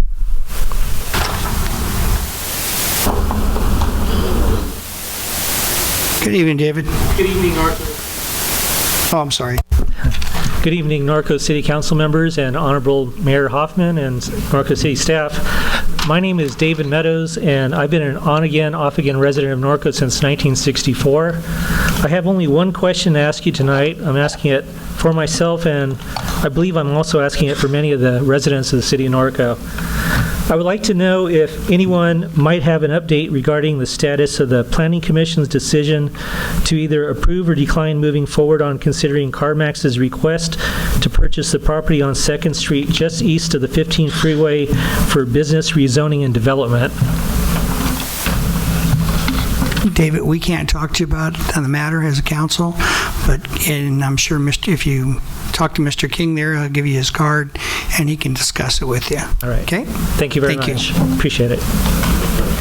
Jim Pollard.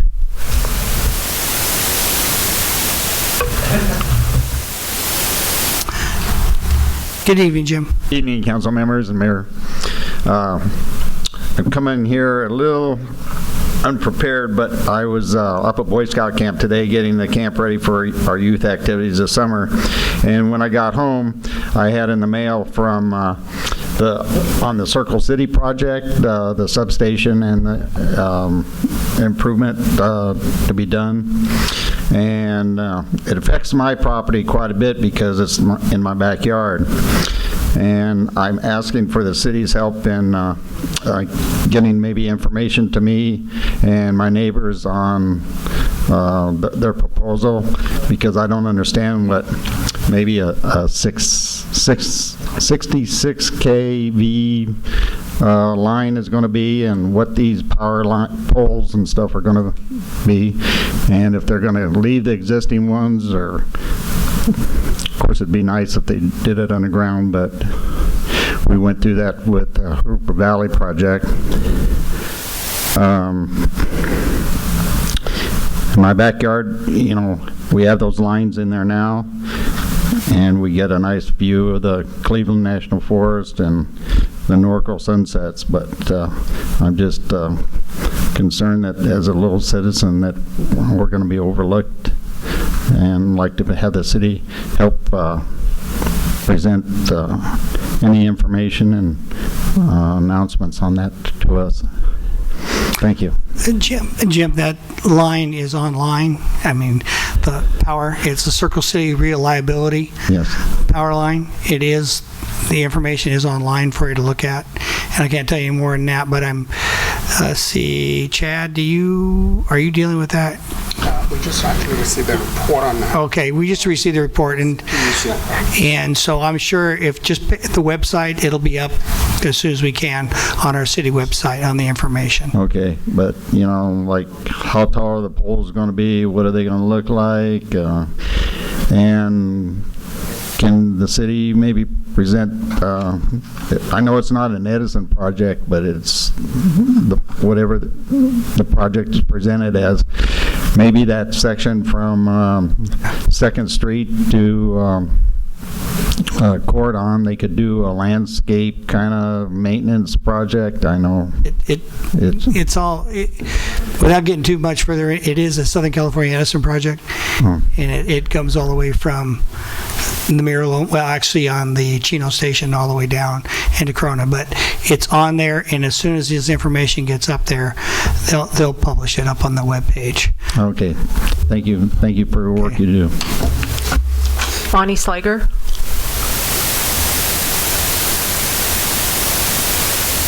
Actually, it's Les Lyons. Good evening, Bonnie. Hi, you guys have been hit on pretty hard tonight. I am here to share a commendation. Today I was out riding and I accidentally came back where the crew is working on Valley View by Rite Aid. When I went out on my ride, they weren't working there. I came back and all of a sudden they were working there. There was a trench and here I was by myself at that point. I got off my horse, stood there for a minute, and when they saw me, they shut off all their equipment, and then they said, okay, you can come on through, so I could lead my horse through and get to 6th Street. I go, I'm sorry you weren't here when I started out 2 hours ago. My house is just right over there. I don't want to go all around the block. They were very, very nice. So, Chad, you must have really told the contractor. And the contractor really got the word to those employees, because they not only stopped everything, they were very nice. They said, well, you got to get home somehow. And so they were really nice about it. So I don't know how they are to deal with on your end, but because I ride in the area, they're working there along Valley View. They've been really nice. The signage is good when we've been out on horseback. So I just wanted you to know that something is good in this town. And I also wanted to say 4th of July, the city has the 4th of July event and the 4th of July ride, and I hope residents will join us on 4th of July for the horseback ride. Thank you. Thanks, Bonnie. JT Guru.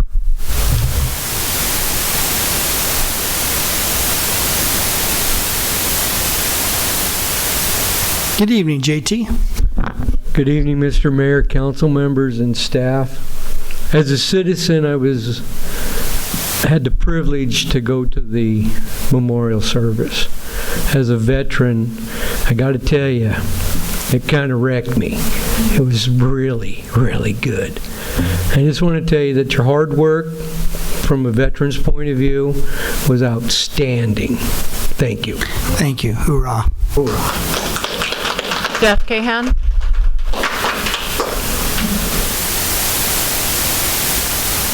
Good evening, Jeff. You better be at concerts in the park.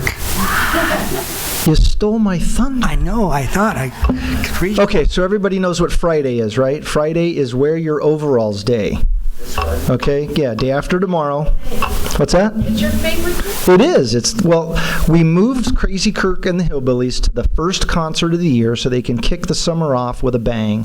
They're one of our biggest crowd, they attract one of the largest crowds, so we moved them to the front. We're going to have a great time this summer. We've really stepped it up, and we've got some really great bands. I want to make you aware of them.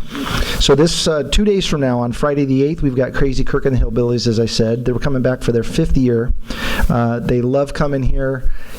If you've been to their concert, you know what a great show they put on. They're not only funny, but they're also great, very talented musicians, and they can play any kind of a song in a bluegrass style, and they have a great time doing it. So these concerts are at Pikes Peak Park. They start at 6:30. They go 2 hours. Years past, they were only 90 minutes. We were able to get all of our bands to stretch out for 2 hours for the same price that we've paid them before. So we've got 2 hours of entertainment. 2 weeks after that, on June 22nd, we've got Hard Day's Nights. That'll be our Beatles tribute.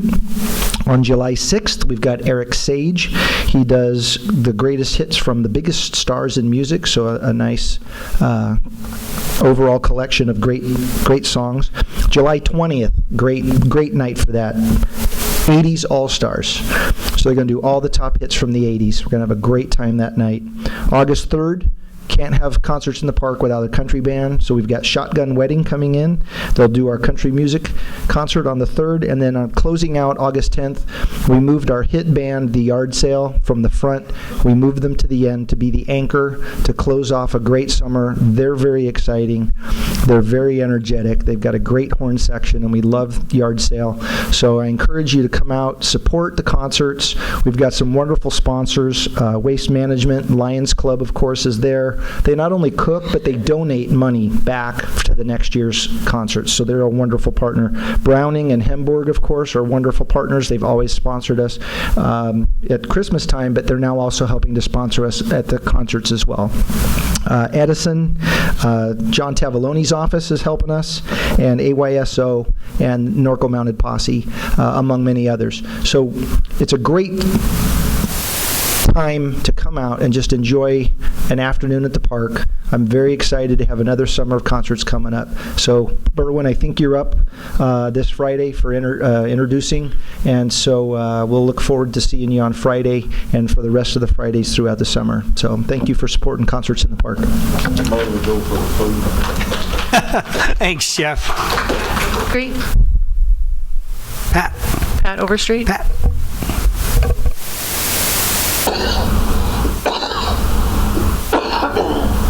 Good evening, Pat. Good evening, council and staff and citizens. I wanted to add my thanks to JT's. I'm so glad you went over the list of the people who contributed to the Memorial Day service. That was fabulous. I'm just so proud of this town, and I can't get over the patriotism. Checking with peers, friends, relatives in other cities, they just don't do what we do in this town. And they've come out to our events, and they're amazed at what we do. But I just want you to know how much I love going up there and participating. And also for Flag Day, what time is that event? 7 o'clock. 7 o'clock. Thank you. And Berwin, I was on that charter committee too. Sorry about that. Mayor, that concludes public comments. Okay, bring it back here, and now we'll take our 5-minute break. Resume on legislative matters, item 5A. John? There's no new evidence. Aren't you going to read this time? No, it's a second reading. All right. No new evidence we heard from the public as a public hearing. Simply ask for a motion to approve. Do I have a motion?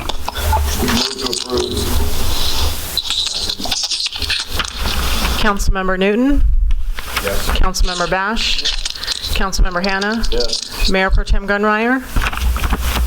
Yes. Mayor Hoffman? Yes. And that motion carries. All right, this is a item 6A, the tentative parcel map, Norco Equestrian. Steve, that's yours, right? Yes, thank you, Mr. Mayor, members of the City Council. This is a parcel map to subdivide 3.25 acres into 2 parcels. It's located on the west side of Hamner Avenue between 5th Street and Norco Drive. It's at the base of Beacon Hill. This item was continued from the last meeting at the request of the applicant, as they couldn't be here for the meeting. When the map was first heard by the City Council, there was some concern expressed about the status of the existing condition of the property as it's been partially graded. They have not completed their grading plan, and they've not fulfilled the requirements of their stormwater pollution prevention plan either. Staff did contact the state about the condition of the site and trying to get some direction from them on what they were going to do with it. The staff report says that there would be an update from them by May 14th, but we still do not have any update from them as to what they're going to do and how they're going to proceed with that report from the city. The parcel map does meet the minimum requirements of the CG zone. The minimum lot size is 13,125 square feet, with a minimum width of 75 and a minimum lot depth of 175, and both of the proposed parcels do meet that requirement. The Planning Commission did review this map and also continued it. They were concerned about the proposed lot sizes and the developability of the proposed lots. And so what you have before you is in response to what the Planning Commission had asked for, which was to show how potential development could occur. I need to emphasize that no development is being proposed. So what you see on the map itself is just for concept only, to show that the concept that's shown is for 2 sit-down restaurants, one each on each individual lot. And then the Planning Commission also asked for a comparison of other hotel sites that were developed and what lot sizes those were associated with, since the city is, as has been talked about earlier tonight, we are strongly seeking to attract hotels and restaurant development, and hotels primarily. And the two proposed lots, there could ultimately be a lot line adjustment between them to make one site bigger, potentially for a potential hotel, or they could come in with 2 restaurants as is shown conceptually on the parcel map that you have attached. But again, they're not proposing any development at this time. What they are trying to do is, the existing assessor parcel map shows this parcel is already being 2 lots, but the title company verified that it really is only 1 lot, so they're trying to get back to what they thought they had with the 2 lots. So with that, the Planning Commission did adopt a resolution to recommend approval, and the applicant is in the audience, and with that I can answer any questions, or they can answer questions as well. Council's question, staff. Berwin, I'll start with you. Nothing at this time. Robin? Nothing right now. Kevin? Greg? Have you followed up with the state since whatever date they were going to get back to you out? When they said May, have you tried to reach out to them in the last week or 2? Yeah, their point of contact is with our with Sam. I forgot his title. I spoke to him last week, and he still had not had any update from them. Okay. Now, who are we talking about? The state. No, who was going to contact the state? Sam is the one that made the original report to them, and he's been following up with them. So he hasn't heard anything. Yeah, but you don't know if he's followed up again with them. No, he has followed up since this. It didn't get corrected in the staff report. All right. But he has followed up, and they still haven't taken any action. Thank you. I'm going to open this up for public hearing. Cheryl, do we have any cards on it? No cards on this item. All right, I'll close. You know what? The applicant's here. Do they want to speak on the matter? Just a clarification? Sure. You just state your name, please, for it. I will. Good evening, councils. My name is Parimal Shah. I'm one of the managing member of the LLC.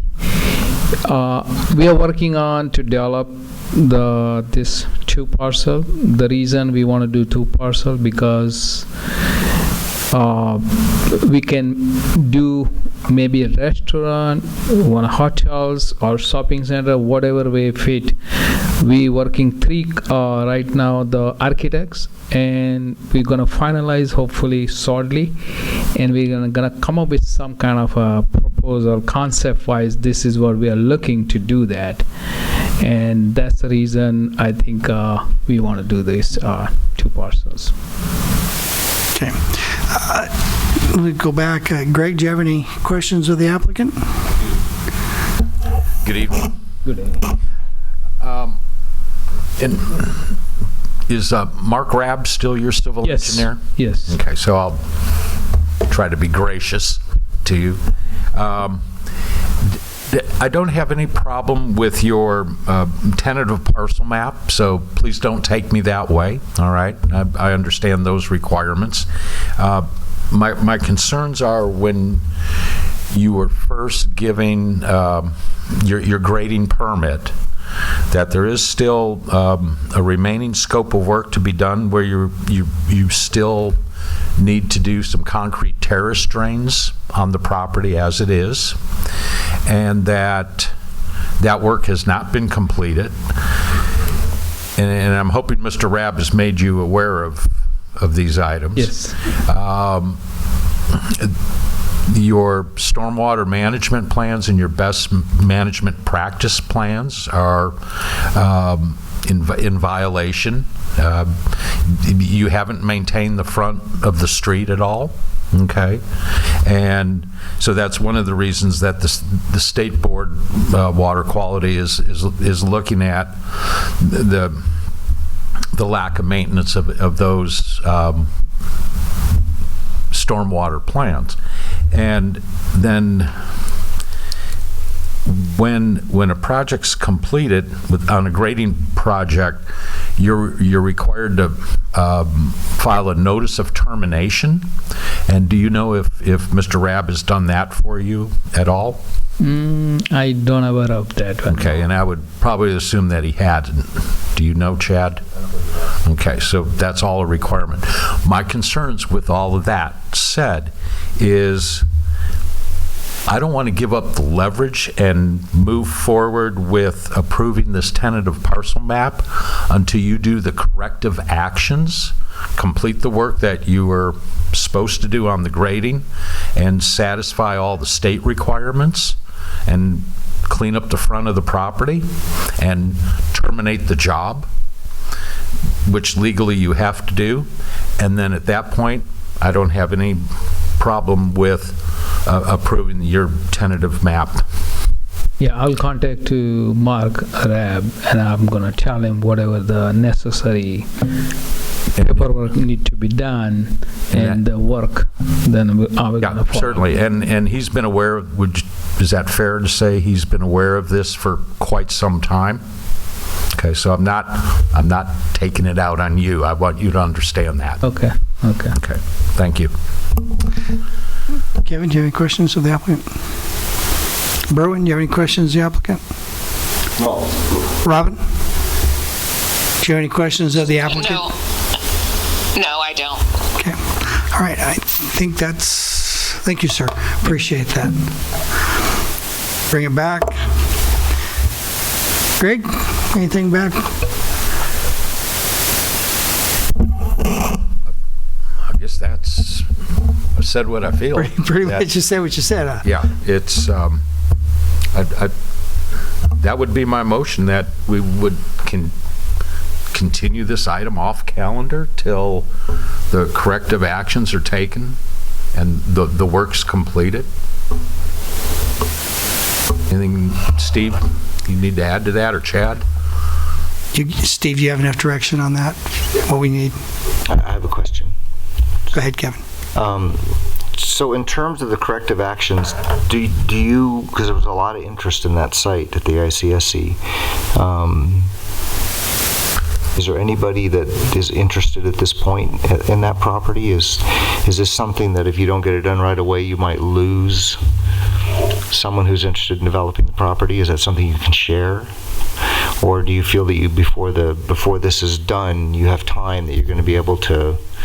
I guess I'll direct it to you. Kevin, are you asking the applicant? Yeah, I guess I'm asking the applicant, sorry. Okay. I guess, do you have time if you have somebody who's interested in the property to get these things done? We have somebody right now interested. Okay, but is it going to stop this process if you have to fulfill these things? No, we got to parallel, we can get going with the Mark Rabb, whatever the... Okay, all right, that's all I want to know. Thank you very much. Berwin, anything? Comments? Okay. We have a first and a second. Councilmember Newton? Councilmember Bash? Councilmember Hanna? Mayor Pro Tem Grunmeyer? Yes. Mayor Hoffman? Yes. That motion carries. All right, moving down to 6B, amendments to the City General Fund. Gina, that's yours. Good evening. Staff is presenting the fiscal year 18-19 general fee schedule, the proposed fee schedule. We have several fees that are going to be adjusted higher than the 3.6 CPI, and we also have a few new fees as well. And we have a PowerPoint presentation to go through this. We'll start off first with the city clerk with some proposed new fees. There are two new fees. The first request is a $25 fee. It's the municipal election candidate nomination papers filing fee. And the City Council may set this filing fee to offset costs of processing a candidate's nomination papers for municipal election. The second request is a $200 initiative notice of intent filing fee. And per Elections Code, Section 9202, subsection B, the City Council may set a $200 filing fee for the processing of an initiative submitted to the city clerk for a measure. So those are my two fees. We might want to. Yeah, we'll wait until the end then. Okay. And the planning department. This is a proposed fee to start establishing a fund. Actually, it's a change in a fee because we have an existing fee right now to establish a fund that would allow us to have monies available to update various elements of the general plan, which is required by the state. In a 10-year time period, we have to update at least 5 of the 7 required elements, and to update some of those plans requires some specific studies. As example, a traffic study to update the circulation element, stuff like that. Since these are irregular costs that would have to come out of the general fund if we don't plan ahead for them, the intent of this fee is to start setting up funds that would create a fund, start setting up fees that would create a fund ultimately that could be used for those studies.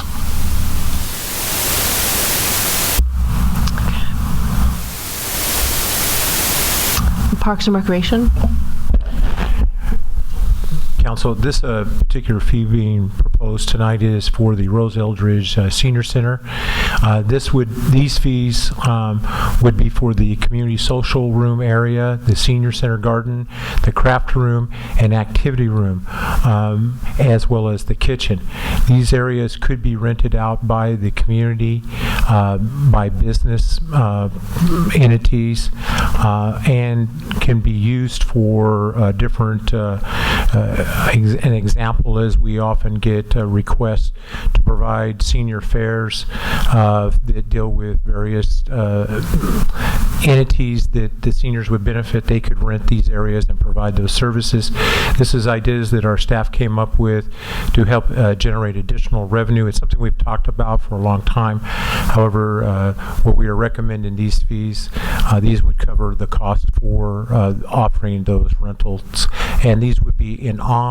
This would all be during non-time in which we program at the senior center.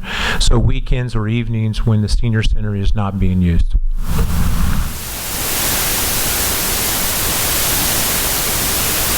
This particular fee is for Riley Gymnasium.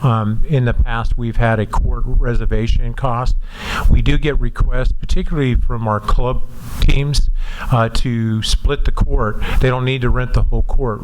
We figure that we can actually generate where we're not getting the full court, we could get a half court rental here by being able to add this fee to these services. We do get a lot of requests from just particular teams that want to do warm-ups or practices. This fee would accommodate them versus them to have to rent the whole gym. Now we're moving on to proposed adjusted fees. These fees are increased greater than the 3.6 CPI, and the Planning Department has an adjusted fee. Mr. Mayor, members of the council, this is a proposed adjustment to a fee, and the reason for it is we have a current fee, application fee for a similar use finding, which is $940. And in the municipal code, if the Planning Commission approves the similar use finding, within a year the city has to process a zone code amendment to include that use in the municipal code as a permitted use, which is if a person or an applicant came in to ask for that same process, they'd have to pay the zone code amendment fee, which is the $3,602. So what this is proposing, since this is an action that has to occur anyway, that if someone proposes a similar use finding request to the Planning Commission, that they also pay for the subsequent zone code amendment that's required by the municipal code, so that it doesn't have to be supported by the general fund.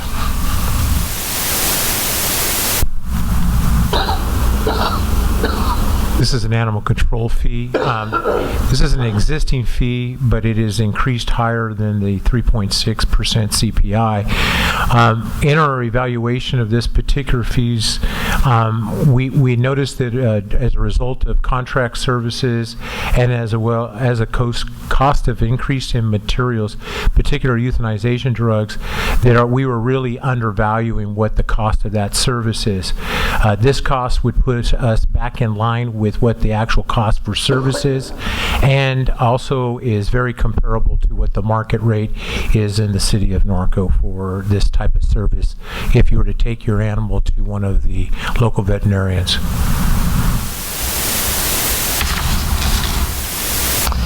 And in fiscal and support, there's an administrative adjustment. We have a late payment penalty for administrative and parking citations that was included in a resolution that was adopted in 1993. At some point, the fee was not updated by annual resolution and not included in the fee schedule. And we would like to administratively add the fee to the current fee schedule, as well as increase it by $5 to $30. And we looked at several cities around us. It's about the rate that other cities use. The county and the state of California also apply fees to our citations, so this is assisting to cover our costs. And that concludes the review of the new and adjusted fees. And if you have any questions. I'll start with you, Robin. Robin, do you have any questions, staff? No, I don't. Berwin? No, sir. Kevin? Greg? Okay, I do. Cheryl referenced the new fee for municipal election candidate nomination papers. How many other cities charge a fee for that? How many cities charge? Yeah. I don't have that information, but most do. Okay, so this isn't... It's a common fee that's charged. Just wanted to make sure we're not doing something on our... Steve referenced the general plan maintenance fee, the $2 per 1,000. Is that that's not similar to the SB2, correct? No. That was changed over? Okay. Nope. This is totally a new fee. Then well, we actually have an existing fee that we charge to zone changes, but I think since we established that fee, all of the zone changes have been authored by the city, as the city is the applicant, so that fund right now has zero in it. So. Okay, so this is something that's very similar to okay. Brian, on your part on the Rose Eldridge Senior Center rentals, what impact, like the seniors and pets breakfast? Not at all, because it's already a program, internal programming, so that the facility is reserved at that time. So this is for new programs. Absolutely. Okay, it doesn't affect any of our existing programs. Nope. Okay. And then I think I had made little notes. Oh, this was back to Steve. Steve, what do you think the impact will have for a current fee of $940, we just jumped it up to $3,600. Well, honestly, it's not, a similar use finding is not an application that we get many requests for. I think in the past 10 years we've only had 2, and one of them was by the city. I don't think it's going to have an impact on requests by potential applicants, but what it is going to do is if they do request it, that they're paying for all of the processing as opposed to just some of it. Okay, I just didn't know how many you're going to have if you have 10 or 12 of those a year. Okay. And Brian, I appreciate you on the animal control. There's businesses in town that do that, and we shouldn't do the cut rate thing. Let the other businesses in town. And then on the parking fee, is that still that group out of Huntington Beach, Gina, that does that? Data ticket? Yeah, data ticket. God, it's $25. That's for the late fee, is $25? Yes, and some cities have a tier. So if you're 60 days late. No, that's been around for a long time. It's been that way for a long time. They haven't upped that at all? It's since 1993. Yeah, wow. And I'm curious, because you said something about other agencies, courts and everything. I didn't think they tapped into our admin or municipal sites. I know they do the regular court sites. So did they jump on? They added stuff on theirs too? Yes, the state and the county. Really? I can get the detail. Please, you just let me know how, because that's why we do administrative sites, is so that they don't put their little grubby little hands on there, and they should be coming back to us. No, that's correct too. The state. Well, that's what I'm saying. So, okay, so. I don't think that's what she's referring to. Only those who get to a court. Only the ones go to court. These don't go to court. These are, go to court. Okay, because that's what I thought. I didn't think I know they have their hands in all the ones out of the Tri-Lakes Judicial District. I know they get their little hands on those and out of the Riverside courts. Okay. I'll get the detail. There are some fees, I've been told by Data Ticket, that they pull out based on this. Really? So, yeah, that'd be interesting to see what they're pulling out of there. Okay. And just to let you know as well, in the fall, we'll be initiating a fee study. So we'll be coming back to you during the fiscal year to review all the fees based on the cost of providing the service, to catch up, see if we've missed any CPI advancements along the way. Okay. Do we have any cards on this, Cheryl? No cards on this item. Okay, we'll bring it back here. Greg, do you have any questions? Yeah. Gina? Comments? When you said that you're going to come back in the fall with the general fees, is that these fees that we're looking at right now in these tables? Yes. Okay. Yes, we'll be coming back. We'll be doing the study in the fall. I'd like to come back before the end, but most likely during the fiscal year we'll be back. Well, can I just make a couple of comments on the existing fees then? One was under, probably affects Steve, under inspections and fees, your table 1A, when you have an inspection outside of normal business hours, we're charging $49.50 an hour, and I would imagine we probably pay our building inspector more than that with benefits. I don't know if that's the burden rate. Well, it's pretty low. Yeah. So you can just make that note for the future. I think you should be at least $100 an hour. $150? Okay, I'll go with Chad and $150. And then the only other one I just wanted to throw out was, and I don't know how many of these we get on temporary certificate of occupancies.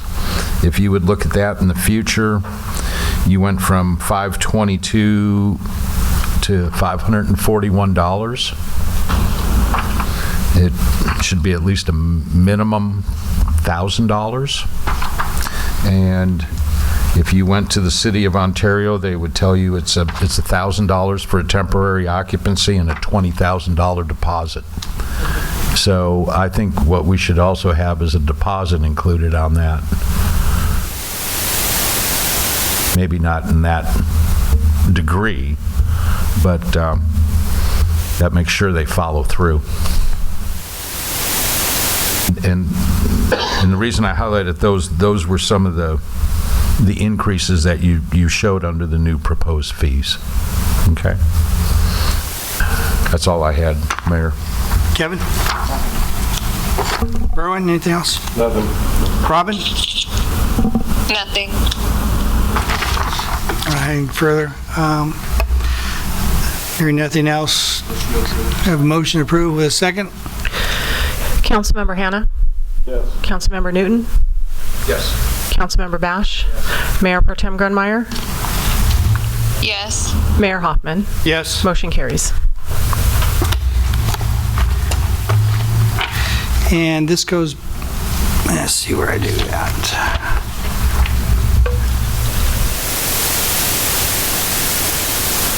Just skip one.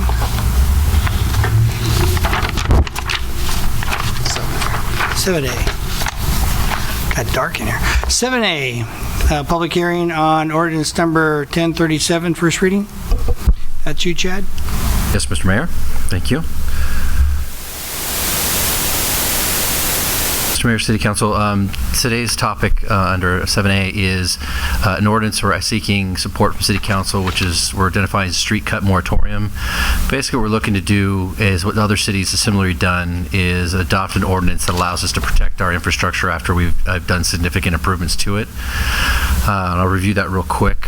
You know, some of the issues we experience after we've paved streets is commonly we get utilities that go right back through after we've done it and do repairs, whether they're emergencies or they do planned CIP projects that unfortunately we didn't coordinate with them, etc.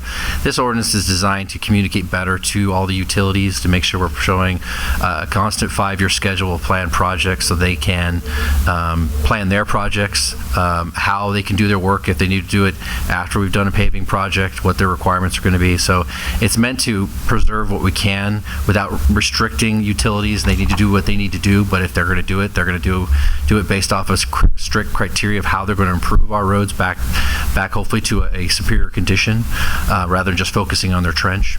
So, and some of the issues we experience, with multiple cuts on a street that we've just done is eventually the asphalt starts cracking because they didn't do proper asphalt pavement back. We get weeds that grow into the joints and cracks of various cuts that have been done in the streets. We get subsidence in some of the repair of those trenches. We get visual disparities in the pavement. We'll have different shades of pavement because it was cut in different times. It just looks very poor and unprofessional. And then we get striping interruptions too. If striping doesn't get done properly or it's faded in one area and new in another. So it's just mainly a lot of visual and driving problems that occur when we have repairs done on our streets that we just completed. And this just gives a kind of a little example, and it's maybe a little tough to see, but I try to get some local examples. You can see several cuts in those couple lanes you see there, what was done. We have a tiny trench that was done here, 2 more that was over here. And again, it starts to degrade the road. We want to make sure as we go through and do our roads that we're not going to get that right back the next week or the next year and start ruining the work we've spent a lot of money on and using taxpayer dollars. Same silly thing here. You kind of see the difference in coloring because there's been a lot of cuts by other utilities. Again, same issue. It just causes instability of the pavement when it's not done. And what we're going to focus on is when they do this type of work, they're actually going to have to do the whole lane. They're not going to be allowed to just do. So if they do it anytime within the prohibition period, they're actually going to have to do the whole lane width if they really want to do that. Emergencies are a little different because usually it's just the repair patch and area, but it would still be the width of the lane to get it done, but they're not prevented from doing that, and we'll go over that in a second.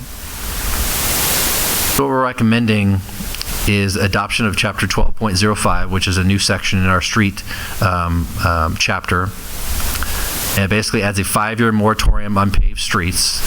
And that's for any streets where we've done a complete reconstruct, taken it down to the subgrade and rebuilt it, or grind and overlay. We may take it down a couple inches of grind and put new overlay, or just simple overlay that's at least a 1/2 inch or more of asphalt. And then we'll also have a 3-year moratorium on any streets that are slurried. So, that's just a slurry seal or a chip seal or even a little microsurfacing, was basically almost like if you're just blading the top portion just to smooth it out. Those are minor projects, so it's not as much of an investment. It's more slurry seals, chip seals are done to kind of give you another 5 years of life on a road that at some point will need a better improvement down the road. I do want to clarify, I did recognize there was an error in my staff report. I do say that slurry seal roads will have a 2-year moratorium. In the ordinance, it's 3, so I apologize for that error. And basically the function of this allows us, again, to keep our streets in good condition longer by, working with our other utilities to make sure they're well aware of their conditions and what they need to do if they're going to cut up the roads. It restricts excavations, obviously, to that time period. But it does allow them to do emergency work and new services if needed, but it just puts extra conditions. Instead of just focusing on their little cut, they're going to have to provide a better overall structure. So if they're doing a service that's normally perpendicular to the road, they're not only going to do their trench, but they have to cut a foot on either side of that trench, just basically do a T-cut, and then resurface it, which provides better stability and structure for that whole section. So again, these are requirements they all have to follow. It requires the city, part of this effort is require the city to publish our schedule online, make it available and keep it up to date so that the utilities can follow it and develop their projects accordingly. And again, it allows them to plan for what they have to do. And we'll try to communicate. We'll get it out to all the utilities when we initially push this through. We'll tell them, here's our current list. I provided the draft list of what we're proposing, not only for current streets that we have paved, but the ones that are upcoming. We list them, and it's in your staff report, we list them based off of the type of work we're planning to do and when the likely work will be done so that the utilities can plan for when they need to get in those streets, those areas, to get their work conducted beforehand. And it also then shows them once we've done a road improvement project, we list our notice of completion date, and then it's 5 or 3 years from that date based off of the type of work that we did, and we specifically will list the date when that moratorium ends. So we're clearly communicating to all parties what our policies are, what our requirements to do if you're going to do any type of improvement on the road. It's not denying them. It's simply saying, okay, if you're going to do it, you're going to do some extra work besides what you thought you'd have to do. If they do work any type of cuts after the moratorium period, then they are allowed to simply work on the cut that they do and not have to do other extraneous work, i.e. maybe paving a whole lane. So it just allows us to some ability to preserve the money and time we spent in improving our roads and not have them just destroyed again by other utilities. And with that, I'll happy to answer any questions you may have. Council, have any questions of staff? Berwin? Thank you, Mr. Mayor. Chad, on page 4 of the ordinance number 1037, about 4 paragraphs down where it says public street means the full width and all that business. You see where I'm at? Under what section? Page 4 on the ordinance. Okay. You see where it's public street? Yes. Definition there, and you've got the full width, you got road, streets, path, lanes, etc., etc. Why don't we add horse trails in there? Because I know that they have gone in here and cut crossways on these horse trails or to put a line through there or something, and they didn't pack it down good enough when they got through, that when it rained it sunk and the horse would sink down in lower than he should have. Because if there's no difference in cutting in the trail than it is cutting in the middle of the street. Yeah, it's an interesting question. I honestly didn't think about usually utilities for the most part focused in the roadway as far as ease of access. I mean, frankly, I think we as the water utility are more in the trails than any other utility out there. But your point is well taken. We'd have to develop what that standard would be as far as the level of repair, because as you know, some of our trails really aren't to a standard. So it's trying to determine what they're going to return it to. Was it the original condition? Or, because again, the focus on this is after a trail has been, it would be after we've improved a trail, then for 5 years, they must improve it to that level. I guess is what we would do it. So it would only come into point, I guess, to actually new trails that we've installed or recently upgraded. So if that case, yeah, I guess we can simply just tell them you're prohibited from going that area, and if you're going to go in, then you must put it back to the existing trail standard, which we have, because we would have already improved that standard. Right, yeah, we could do that. Yeah, because whether it's a new trail, you can just add the trail language, and because all that really is a definition of what constitutes a public street. Right. Whether it's a new trail or an old trail, they don't need to cut a gully in there and just throw some loose dirt in there. It needs to be compacted and everything to be safe.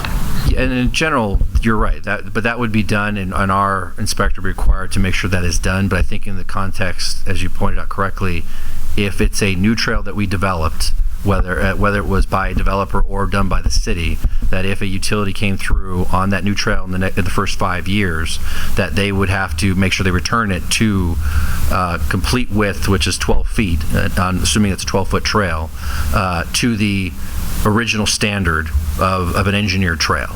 So I think that's a very valid point, because again, if they're cutting through an existing trail, it's not new, we haven't done any improvements to. Again, the goal of this is to protect the infrastructure that we just improved in some manner. A lot of those trails that we have now, like, as you know, really aren't to any condition. They're really very poor as far as surfacing, et cetera. So we would still make sure in that case, whether it was rutted and they came through, they're going to make it nice and clean and smooth as far as, and balancing it with the nearby area, as far as on general principle. And that's my responsibility to make sure my inspector has them do that. But certainly I think we can add this in here to make sure any new trail that has been constructed has a 5-year moratorium from anyone from going in there, adding any utilities, and if they do, they must build it back up to the original standard. I think it ought to be on all trails, because this is going to redoing a street or building a new road or redoing a street like they're going to redo mine over there. All right, the trail on that side of the street over there is old. If they come in there and cut a line through that trail, I don't care if it's 100 years old or if it's a brand new one, they need to compact the dirt in that ditch that they put in there to make it safe for the horse. The horse don't know if it's an old trail or a new trail. He steps in a hole and breaks his leg, somebody's going to be liable for it. So it don't make any difference if it's new or old. The word trail needs to be put in there, and it needs to be repaired. Yeah, and I agree with that. And I just want to emphasize that you're absolutely right. And any contractor that's in the trails has to compact it to our standards, our minimum requirements. Today. It's just balancing it to adjacent areas, which might be lower degraded as far as their quality. What they do and what they impact will be better than they originally left it. Yeah, for sure. I know what you're saying, but what I'm saying, over there, come over to my house and I'll show you where the trail's rutted out over there, which is no big deal. If they cut a ditch across that trail to put their water line in or whatever, when they put the dirt back in there, they need to compact the dirt. It don't have to be built up street level. It just needs to be compacted down in there where it's safe. They don't have to go back up to street level because it's not there to begin with. It's rutted out and everything. Everybody's happy to ride on it, but I just want it to be where that they don't leave a soft spot in there, because when it rains, then that soft spot gets deeper and a horse is going to go along in there and break his leg. Chad, the current code requires that. Yes. Yeah, the current code requires that. Yeah, but he needs to put the word trail in this little paragraph here, so whenever somebody at the counter does that, they see the word trail goes along with streets. Yeah, this though only applies to repair of new, depending on the time. Yeah, well, I give up, John, what I'm trying to say. But older trails, they're required to do that under the current code anyway. Councilman Hanna, whether they do it or not, or whether it's inspected for it. But as far as I'm okay with putting the word trail in here. I was going to recommend could I put the word trail under public right of way, because that's more real specific. Okay. As long as it's in there for somebody to see. Yes. Yeah. Don't get done, and we can say the word trail is in there and you didn't fix it. Right. Yeah, I think it better fits in public right-of-way versus the street description. I think it's perfect in public right-of-way, if you don't mind. Okay. Anything else? Robin, you still there?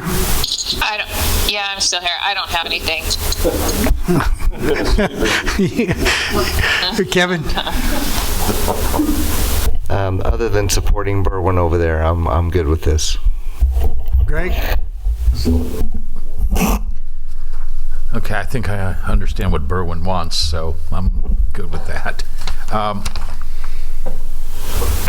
question on page 14, defects. What is the time frame for holding these guys' feet to the fire on any defects? I couldn't find it in this. Other than the 1-year trench, is that? Right. That's really our timeline. We'll go back up to 1 year and say your trench failed. You need to come back and repair it. Okay. So 1-year warranty. All right. And I do have to give you one attaboy for your note on markings, like for USA Dig Alert, that you're going to make them come back and remove and clean. Paint them over. Yeah. Because there's nothing better than your buddies Edison when they come on brand new concrete and mark it all up. So, the last thing I have is on trenches. On a lateral trench, if that trench is, let's say, 2 foot wide, okay, you want 1 foot on each side? Correct. Okay, so T-cut. All right. 2 inches down to make sure they're getting not only the trench, but 2 feet right on each side. So our new trench coming back will be 4 foot? Correct. Okay. Lengthwise, though, the way this reads is the entire length plus 1 foot on each end. It's not saying minimum. This is on page 6, on 2C. For lateral, you do call out 1 foot either side. But when we're running down the street, you're not calling it out. You're just saying, I'm making the assumption it's just the width, plus you're bumping it at each end. So if you see what I'm saying, the way this reads? You're talking about doing the lateral, you're talking about doing the main that's maybe going parallel with the main. Then it's an entire lane width that they have to do. So no matter what, that'll be the entire lane width. So okay. They actually tread the line, the limit lines. All right. 2 lanes. Okay. That's how we're saying, no, it's not picking one lane or another. You're down the middle.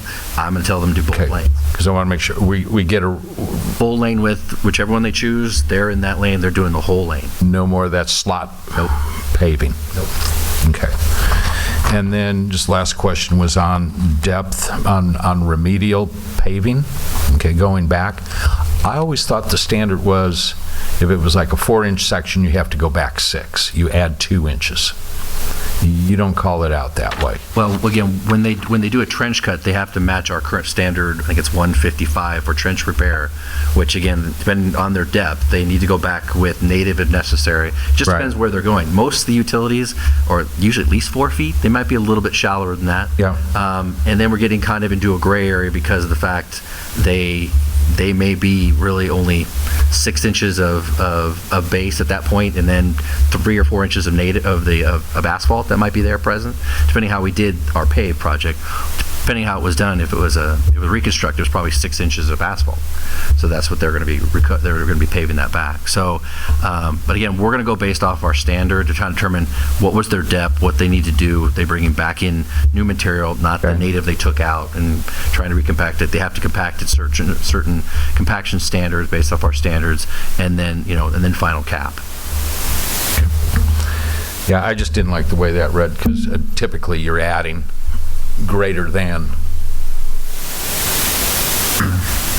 Like I said, we're just trying to make sure that we are. No, but I like what you're doing overall. I mean, I think it's a great idea. I've seen it too many times. Yeah. And again, this is like any of our ordinances. It's not set in stone. We can modify it as we learn through this process. If we find people are not doing what they're supposed to do because of the way things are written improperly, and we can come back and make modifications. Like I said, I want to be a very proactive process where we're being fair to the utilities, giving them opportunity to do something, but they're going to have to recompensate the city for what we spent by giving us a good improvement.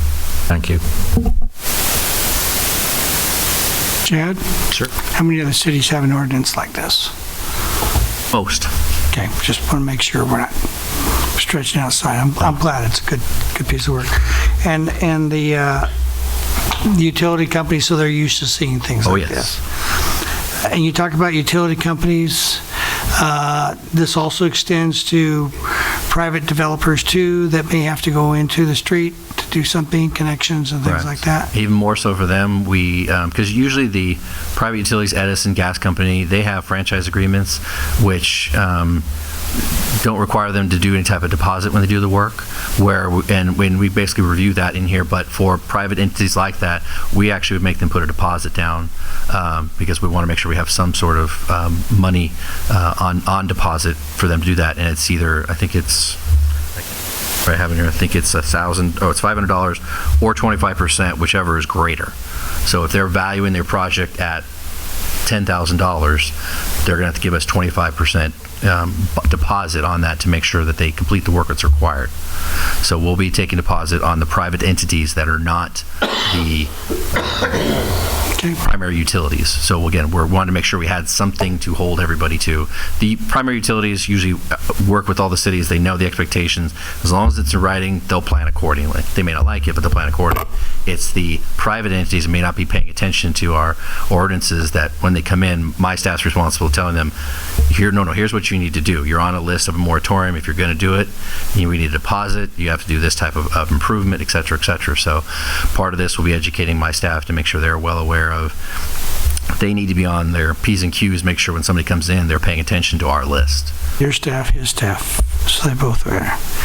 My staff. But his staff, yeah, but in planning, when the big projects come through, they know what's going on.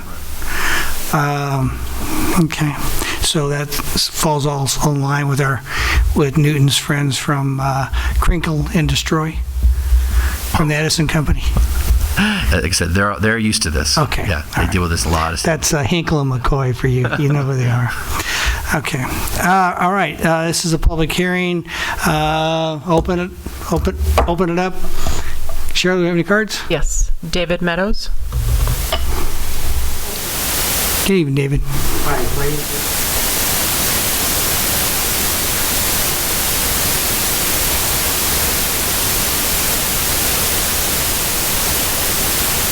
Repairs to be done.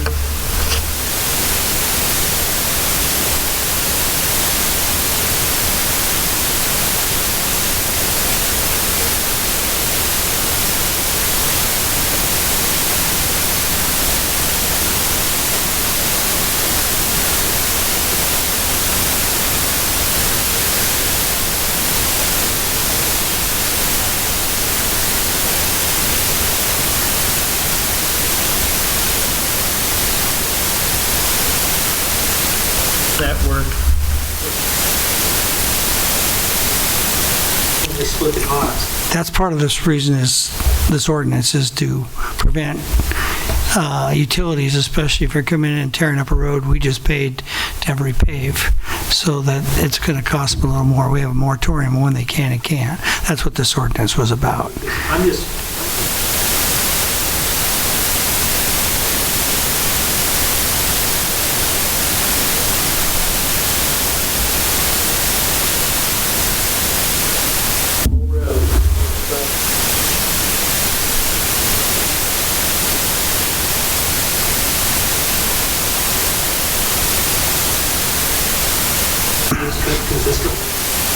I'm going to defer that to Chad because he does coordinate that in Public Works.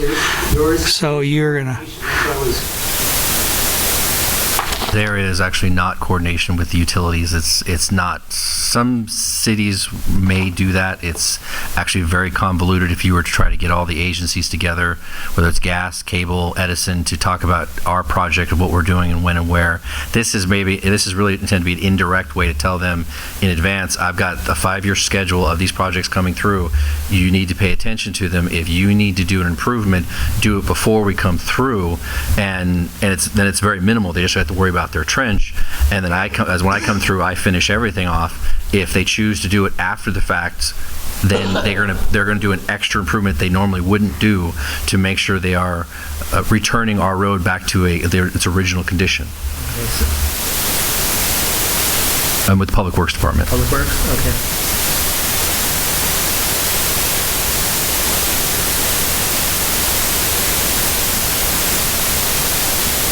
Thank you.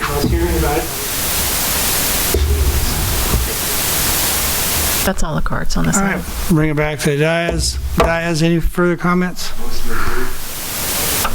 An ordinance of the City Council of the City of Norco adding Chapter 12.05 Street Opening and Pavement Restoration Regulations to the Norco Municipal Code. Councilmember Hanna? Yes. Councilmember Bash? Yes. Councilmember Newton? Yes. Mayor Pro Tem Grunmeyer? Yes. Mayor Hoffman? Yes. Motion carries. All right, 7B, ordinance of the City Council regarding wireless communications. Chad, that's yours. Thank you, Mr. Mayor. 1 second. Okay. So this item, the wireless telecommunications, the city currently has an ordinance governing wireless communications. It's Chapter 18.57. However, an issue has arisen with the latest discussion related to small cell towers. Last year, or maybe earlier this year, there was the discussion with amongst the state about taking over and doing approvals in the right-of-way of small cell tower infrastructure, et cetera, for telecommunications companies, which again got all the cities, League of Cities, everybody involved in trying to figure out, what do we need to do to protect our interests as a city in preserving and protecting our right-of-way, at least our rights to control and manage what infrastructure may or may not come into the right-of-way, but still in compliance with state law and federal laws. When we were reviewing our ordinance, we realized it had not been updated. It's out of date to cover the current issues that we're now dealing with. It has been updated since 2001. There have been several updates by the state and the Federal Communications Commission. And specifically, we needed to do updates to address small cell infrastructure. And when I bring that up is that there's really, at this point, the current ordinance really dealt with cell towers, large cell towers, et cetera, that normally the planning department would deal with on a request basis because it was one of the carriers seeking to go on private property, and that would get reviewed by the planning commission and go through a CUP process, et cetera. With now this change in rules and introduction and the likely more prevalence of applications to use the public right-of-way, which is in the sphere of influence of the Public Works Department, now that gets me and my department involved in reviewing that, because we manage that portion of the city's infrastructure in the public right-of-way. So Steve and I, again, working together on this project, we recognized we needed to update our ordinance to make sure it was at least current with the requirements that the state and the FCC requires. So we reached out to the city attorney's office and asked to help us, look at our current ordinance, develop where we should be. The city attorney provided an updated draft of that ordinance, which is before you. It's trying to cover it again. It doesn't really, and I'll go into a couple things. And the point of this was to try to develop also a standard application review process for on the public right-of-way side. we've never had other than last year, which was mobility, which was very new to us and my staff as far as what do we do with this. We originally thought, well, they don't have the ability to go in the right of way. We'll say no, we don't want more infrastructure. We quickly got educated by the city attorney is that no, they do have a right to be there. The CPUC allows them to be in the right of way, and we can't really deny them. But we recognize we don't really have a process to even review applications, what they're doing, how they're doing it. So we quickly recognized we're behind the curve. In talking with our peers in other cities and what they've done, number one, they basically said you need to have an ordinance that needs to be up to date. Because you need to have a process that at least identifies the conditions and the terms for making an application. Then you need to have an application, which we don't have. Other than our general permit application, that doesn't suffice in trying to obtain enough information from the applicant of what type of project they have, because they can have really 3 different types of projects per code. It can be a new cell tower, it can be modifying existing cell tower, or it could be a small cell infrastructure project. And it's important for staff and for Steve's staff and mine to understand when an application comes in, as they can check the box that describes their project, that it also will identify on that application and in the ordinance and in our standards, which we'll discuss in a second, is that what you're expected to submit. And that's one of the things that has been expressed to us is that you can have a process. It just has to be reasonable.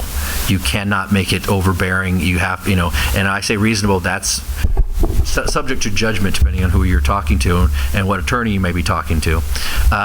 But you, number one, have to have a process. It has to be consistent and fair. It has to be reasonable. You can look at issues like aesthetics to a degree, meaning does it blend in with the area as best it can? Is it a monstrosity on a pole that just really stands out? Is it obstructive of pathways? There's a limit to it. You can stretch it and that stretching, honestly, will be done over time, depending on who challenges your interpretation. And that's the reality of these. But at least number one said we need to have a process. So we were able to get the ordinance updated, which is before you, from the city attorney. It also included what we've done is a standards and guidelines specifically for small cell tower infrastructure in the right-of-way, because I want to make sure we tackled that directly. If they're interested in that, here's guidelines for it, because frankly, if you're doing a new cell tower or a modification, that's already been established and developed, and there's a process that gets reviewed in planning department. So that isn't changed, but we want to make sure we did that.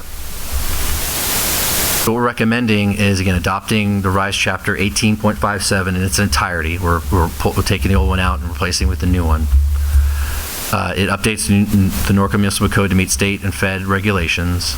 It maintains the existing review process for cell towers and upgrades, which I just explained by the Planning Commission. And it provides standards and application review process for staff and the applicants, so they all know coming in, here's what you need to do. Because what we're actually getting now is each agency is coming in with their own master agreement that they want us to approve, and they're all different. And I'd rather them follow our process, and everybody has to follow that process. And as long as it's a fair, clear process, it should be fine. And then it provides standards and guidelines for small cell infrastructure for the public right-of-way. And this is I just grabbed some pictures online of some of the things that I've seen out there. This is an example they give of this is what you don't want. By having a guideline and a process to judge, you're not going to get things that just end up like this. And this is an example of what they're trying to promote of what small cell infrastructure can be.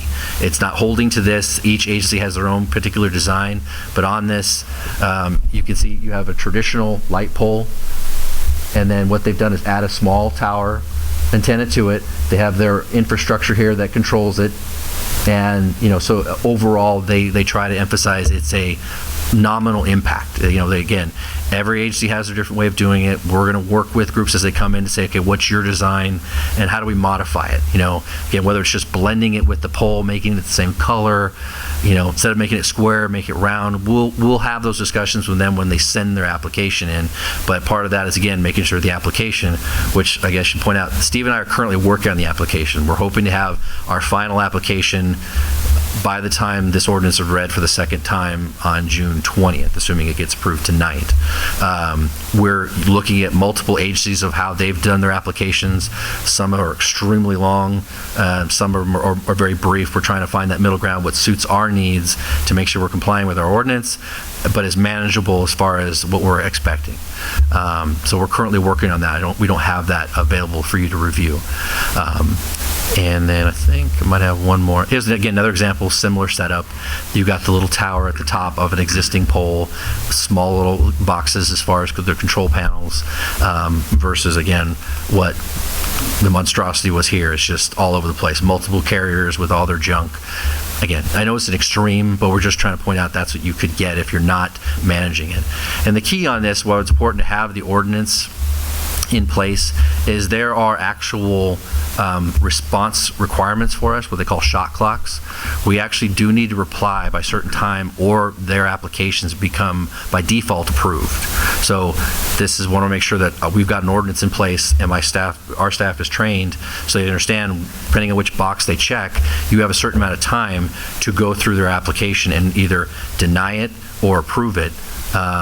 And go through that process. So otherwise we could get challenged on it saying, no, you didn't meet the shot clock requirements, my project's already approved, I can go ahead and build what I want to build. We don't want to get into that discussion. We want to make sure that we are on par and following the rules.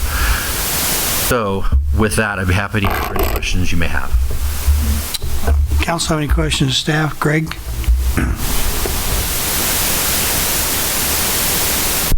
I have a question for Berwin. Are you going to ask about the trails? Yeah. Yeah. Okay. Then I have no. Yeah, go ahead. No, it was yours. Go ahead. I'll go with Kevin. I have no questions. Okay, Kevin? Trails. Berwin, you got trails. Yeah, again, Chad, I marked a spot in here. You need to add the word trails in on these right-of-ways and everything, because we don't want stuff built in our trails that takes away safe riding. And we got plenty of them in town, trees, poles, fire plugs, whatever, that's been there forever. We don't want somebody coming in and adding these things in there. It makes it unsafe.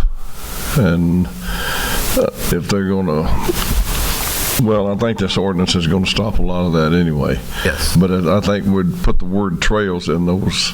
Yeah, and that looks like that goes on page 4, public right-of-way definition.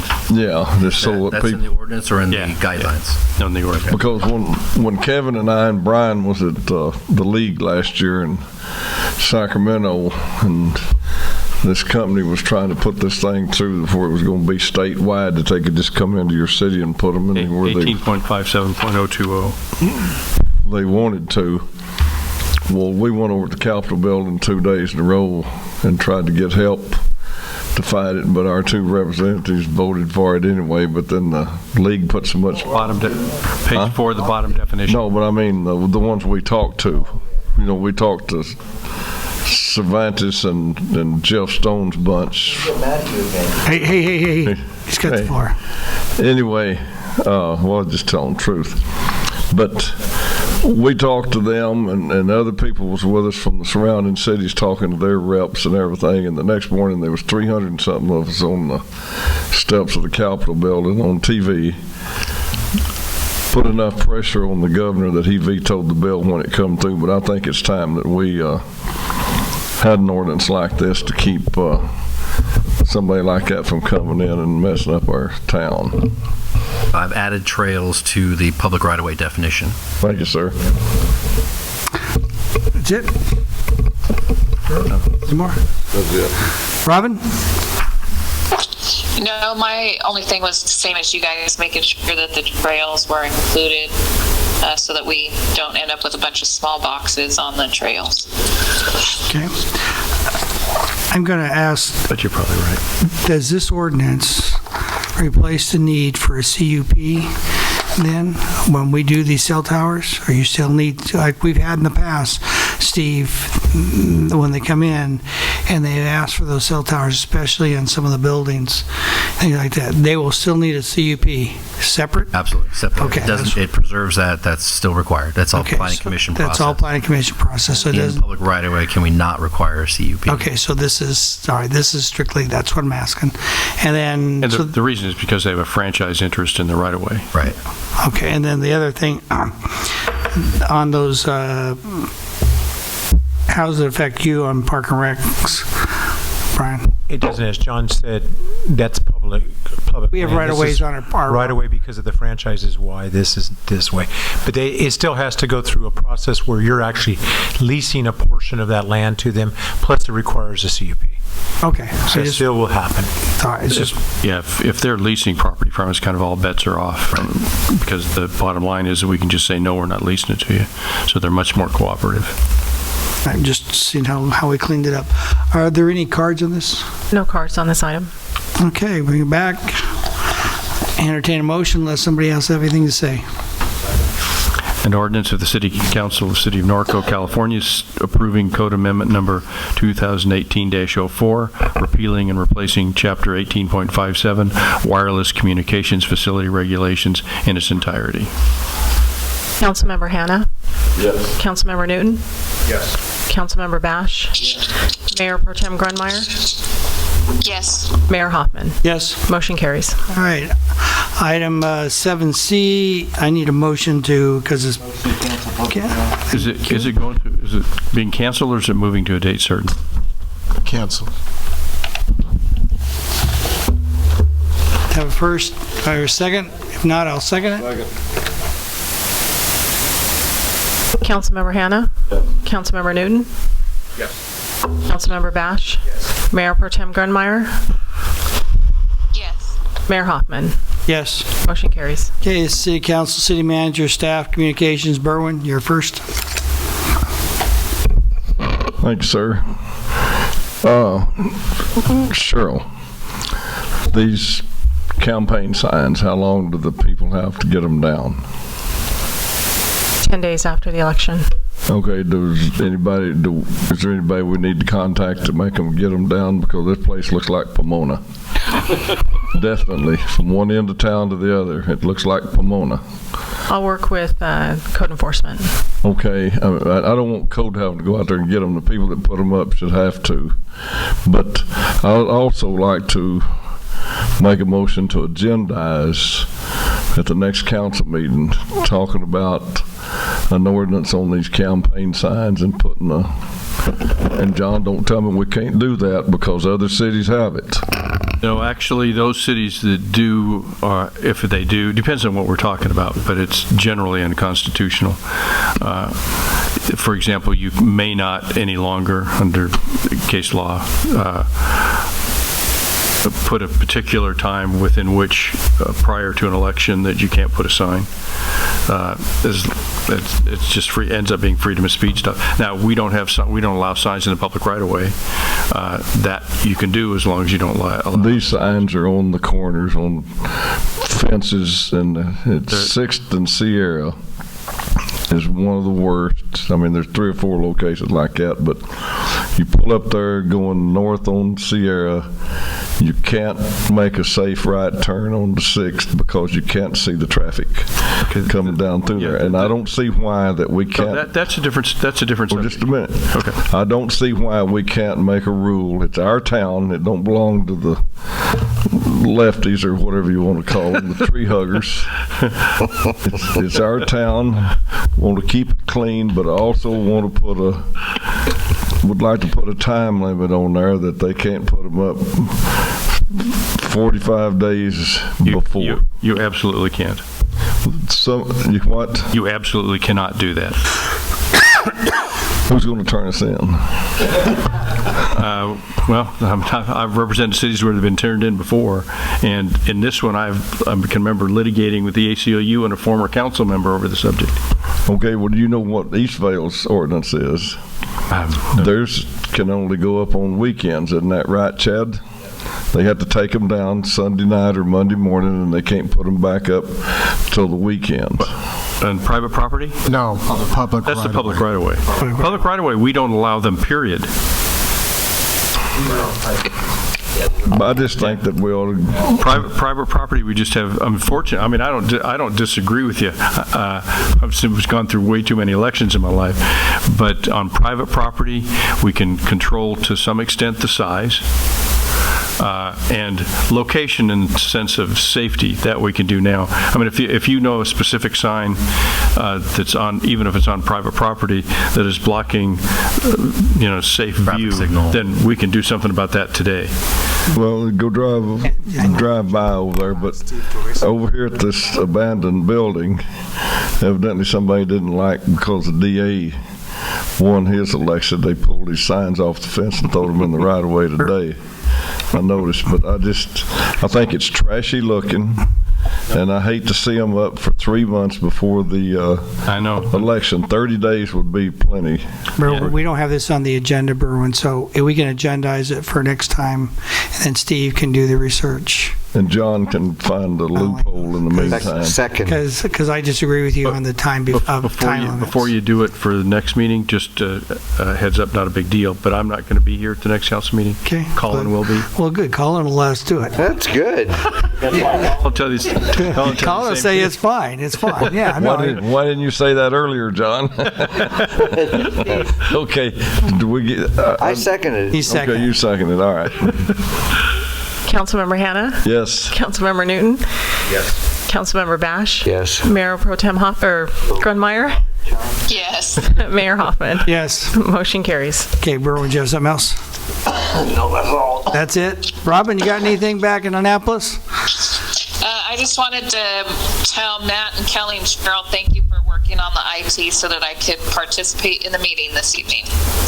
You go to sleep late tomorrow? Good. No, I have to. They're grinning and saying thank you and welcome. Yes, thank you. All right. Anything from the Sheriff's Department? Eric? Gina? No? Brian? Steve? No. Chad? Matt, good job, by the way, on this. Okay. You work well under pressure to get that thing working. Cheryl? Greg? Chad, you owe me an update report on the mining operation at Temescullen First. Talked about it, I don't know, month and a half ago, when this Hamner Avenue deal came up at the same time. Do you recall? I apologize. I forgot about that. So I owe you a report. Absolutely. Thanks. Kevin? Yeah, I'd like to agendize the Circle City project. Since you have a report, I'd like to know about that. I'm so against it, but I want to know more about it. Council members Hanna? Yes. Newton? Yes. Bash? Yes. Mayor Pro Tem Grunmeyer? Yes. Mayor Hoffman? Yes. Motion carries. And then finally, just a little update. We supported the mural over on Prado Dam, and the Army Corps of Engineers just came out with a report. And Congressman Calvert is now for the mural. But what's happening now is that it appears that the people are going to go before the state. They're going to put in the application to put it on the National Register. The newspaper was incorrect. A National Register can't put something on the National Register. So it was kind of a silly thing. It's just the opinion of the Army Corps of Engineers, and unfortunately federal agencies are not very good at properly identifying historic resources. I don't know if it'll save the mural, but at least they'll properly identify it. So just a little update. Thank you, that's all I have. Okay. John, anything? Nope. Andy, anything? No. Okay. That being it, thank you, Robin, for helping us and attend us. Appreciate it. Meeting's adjourned.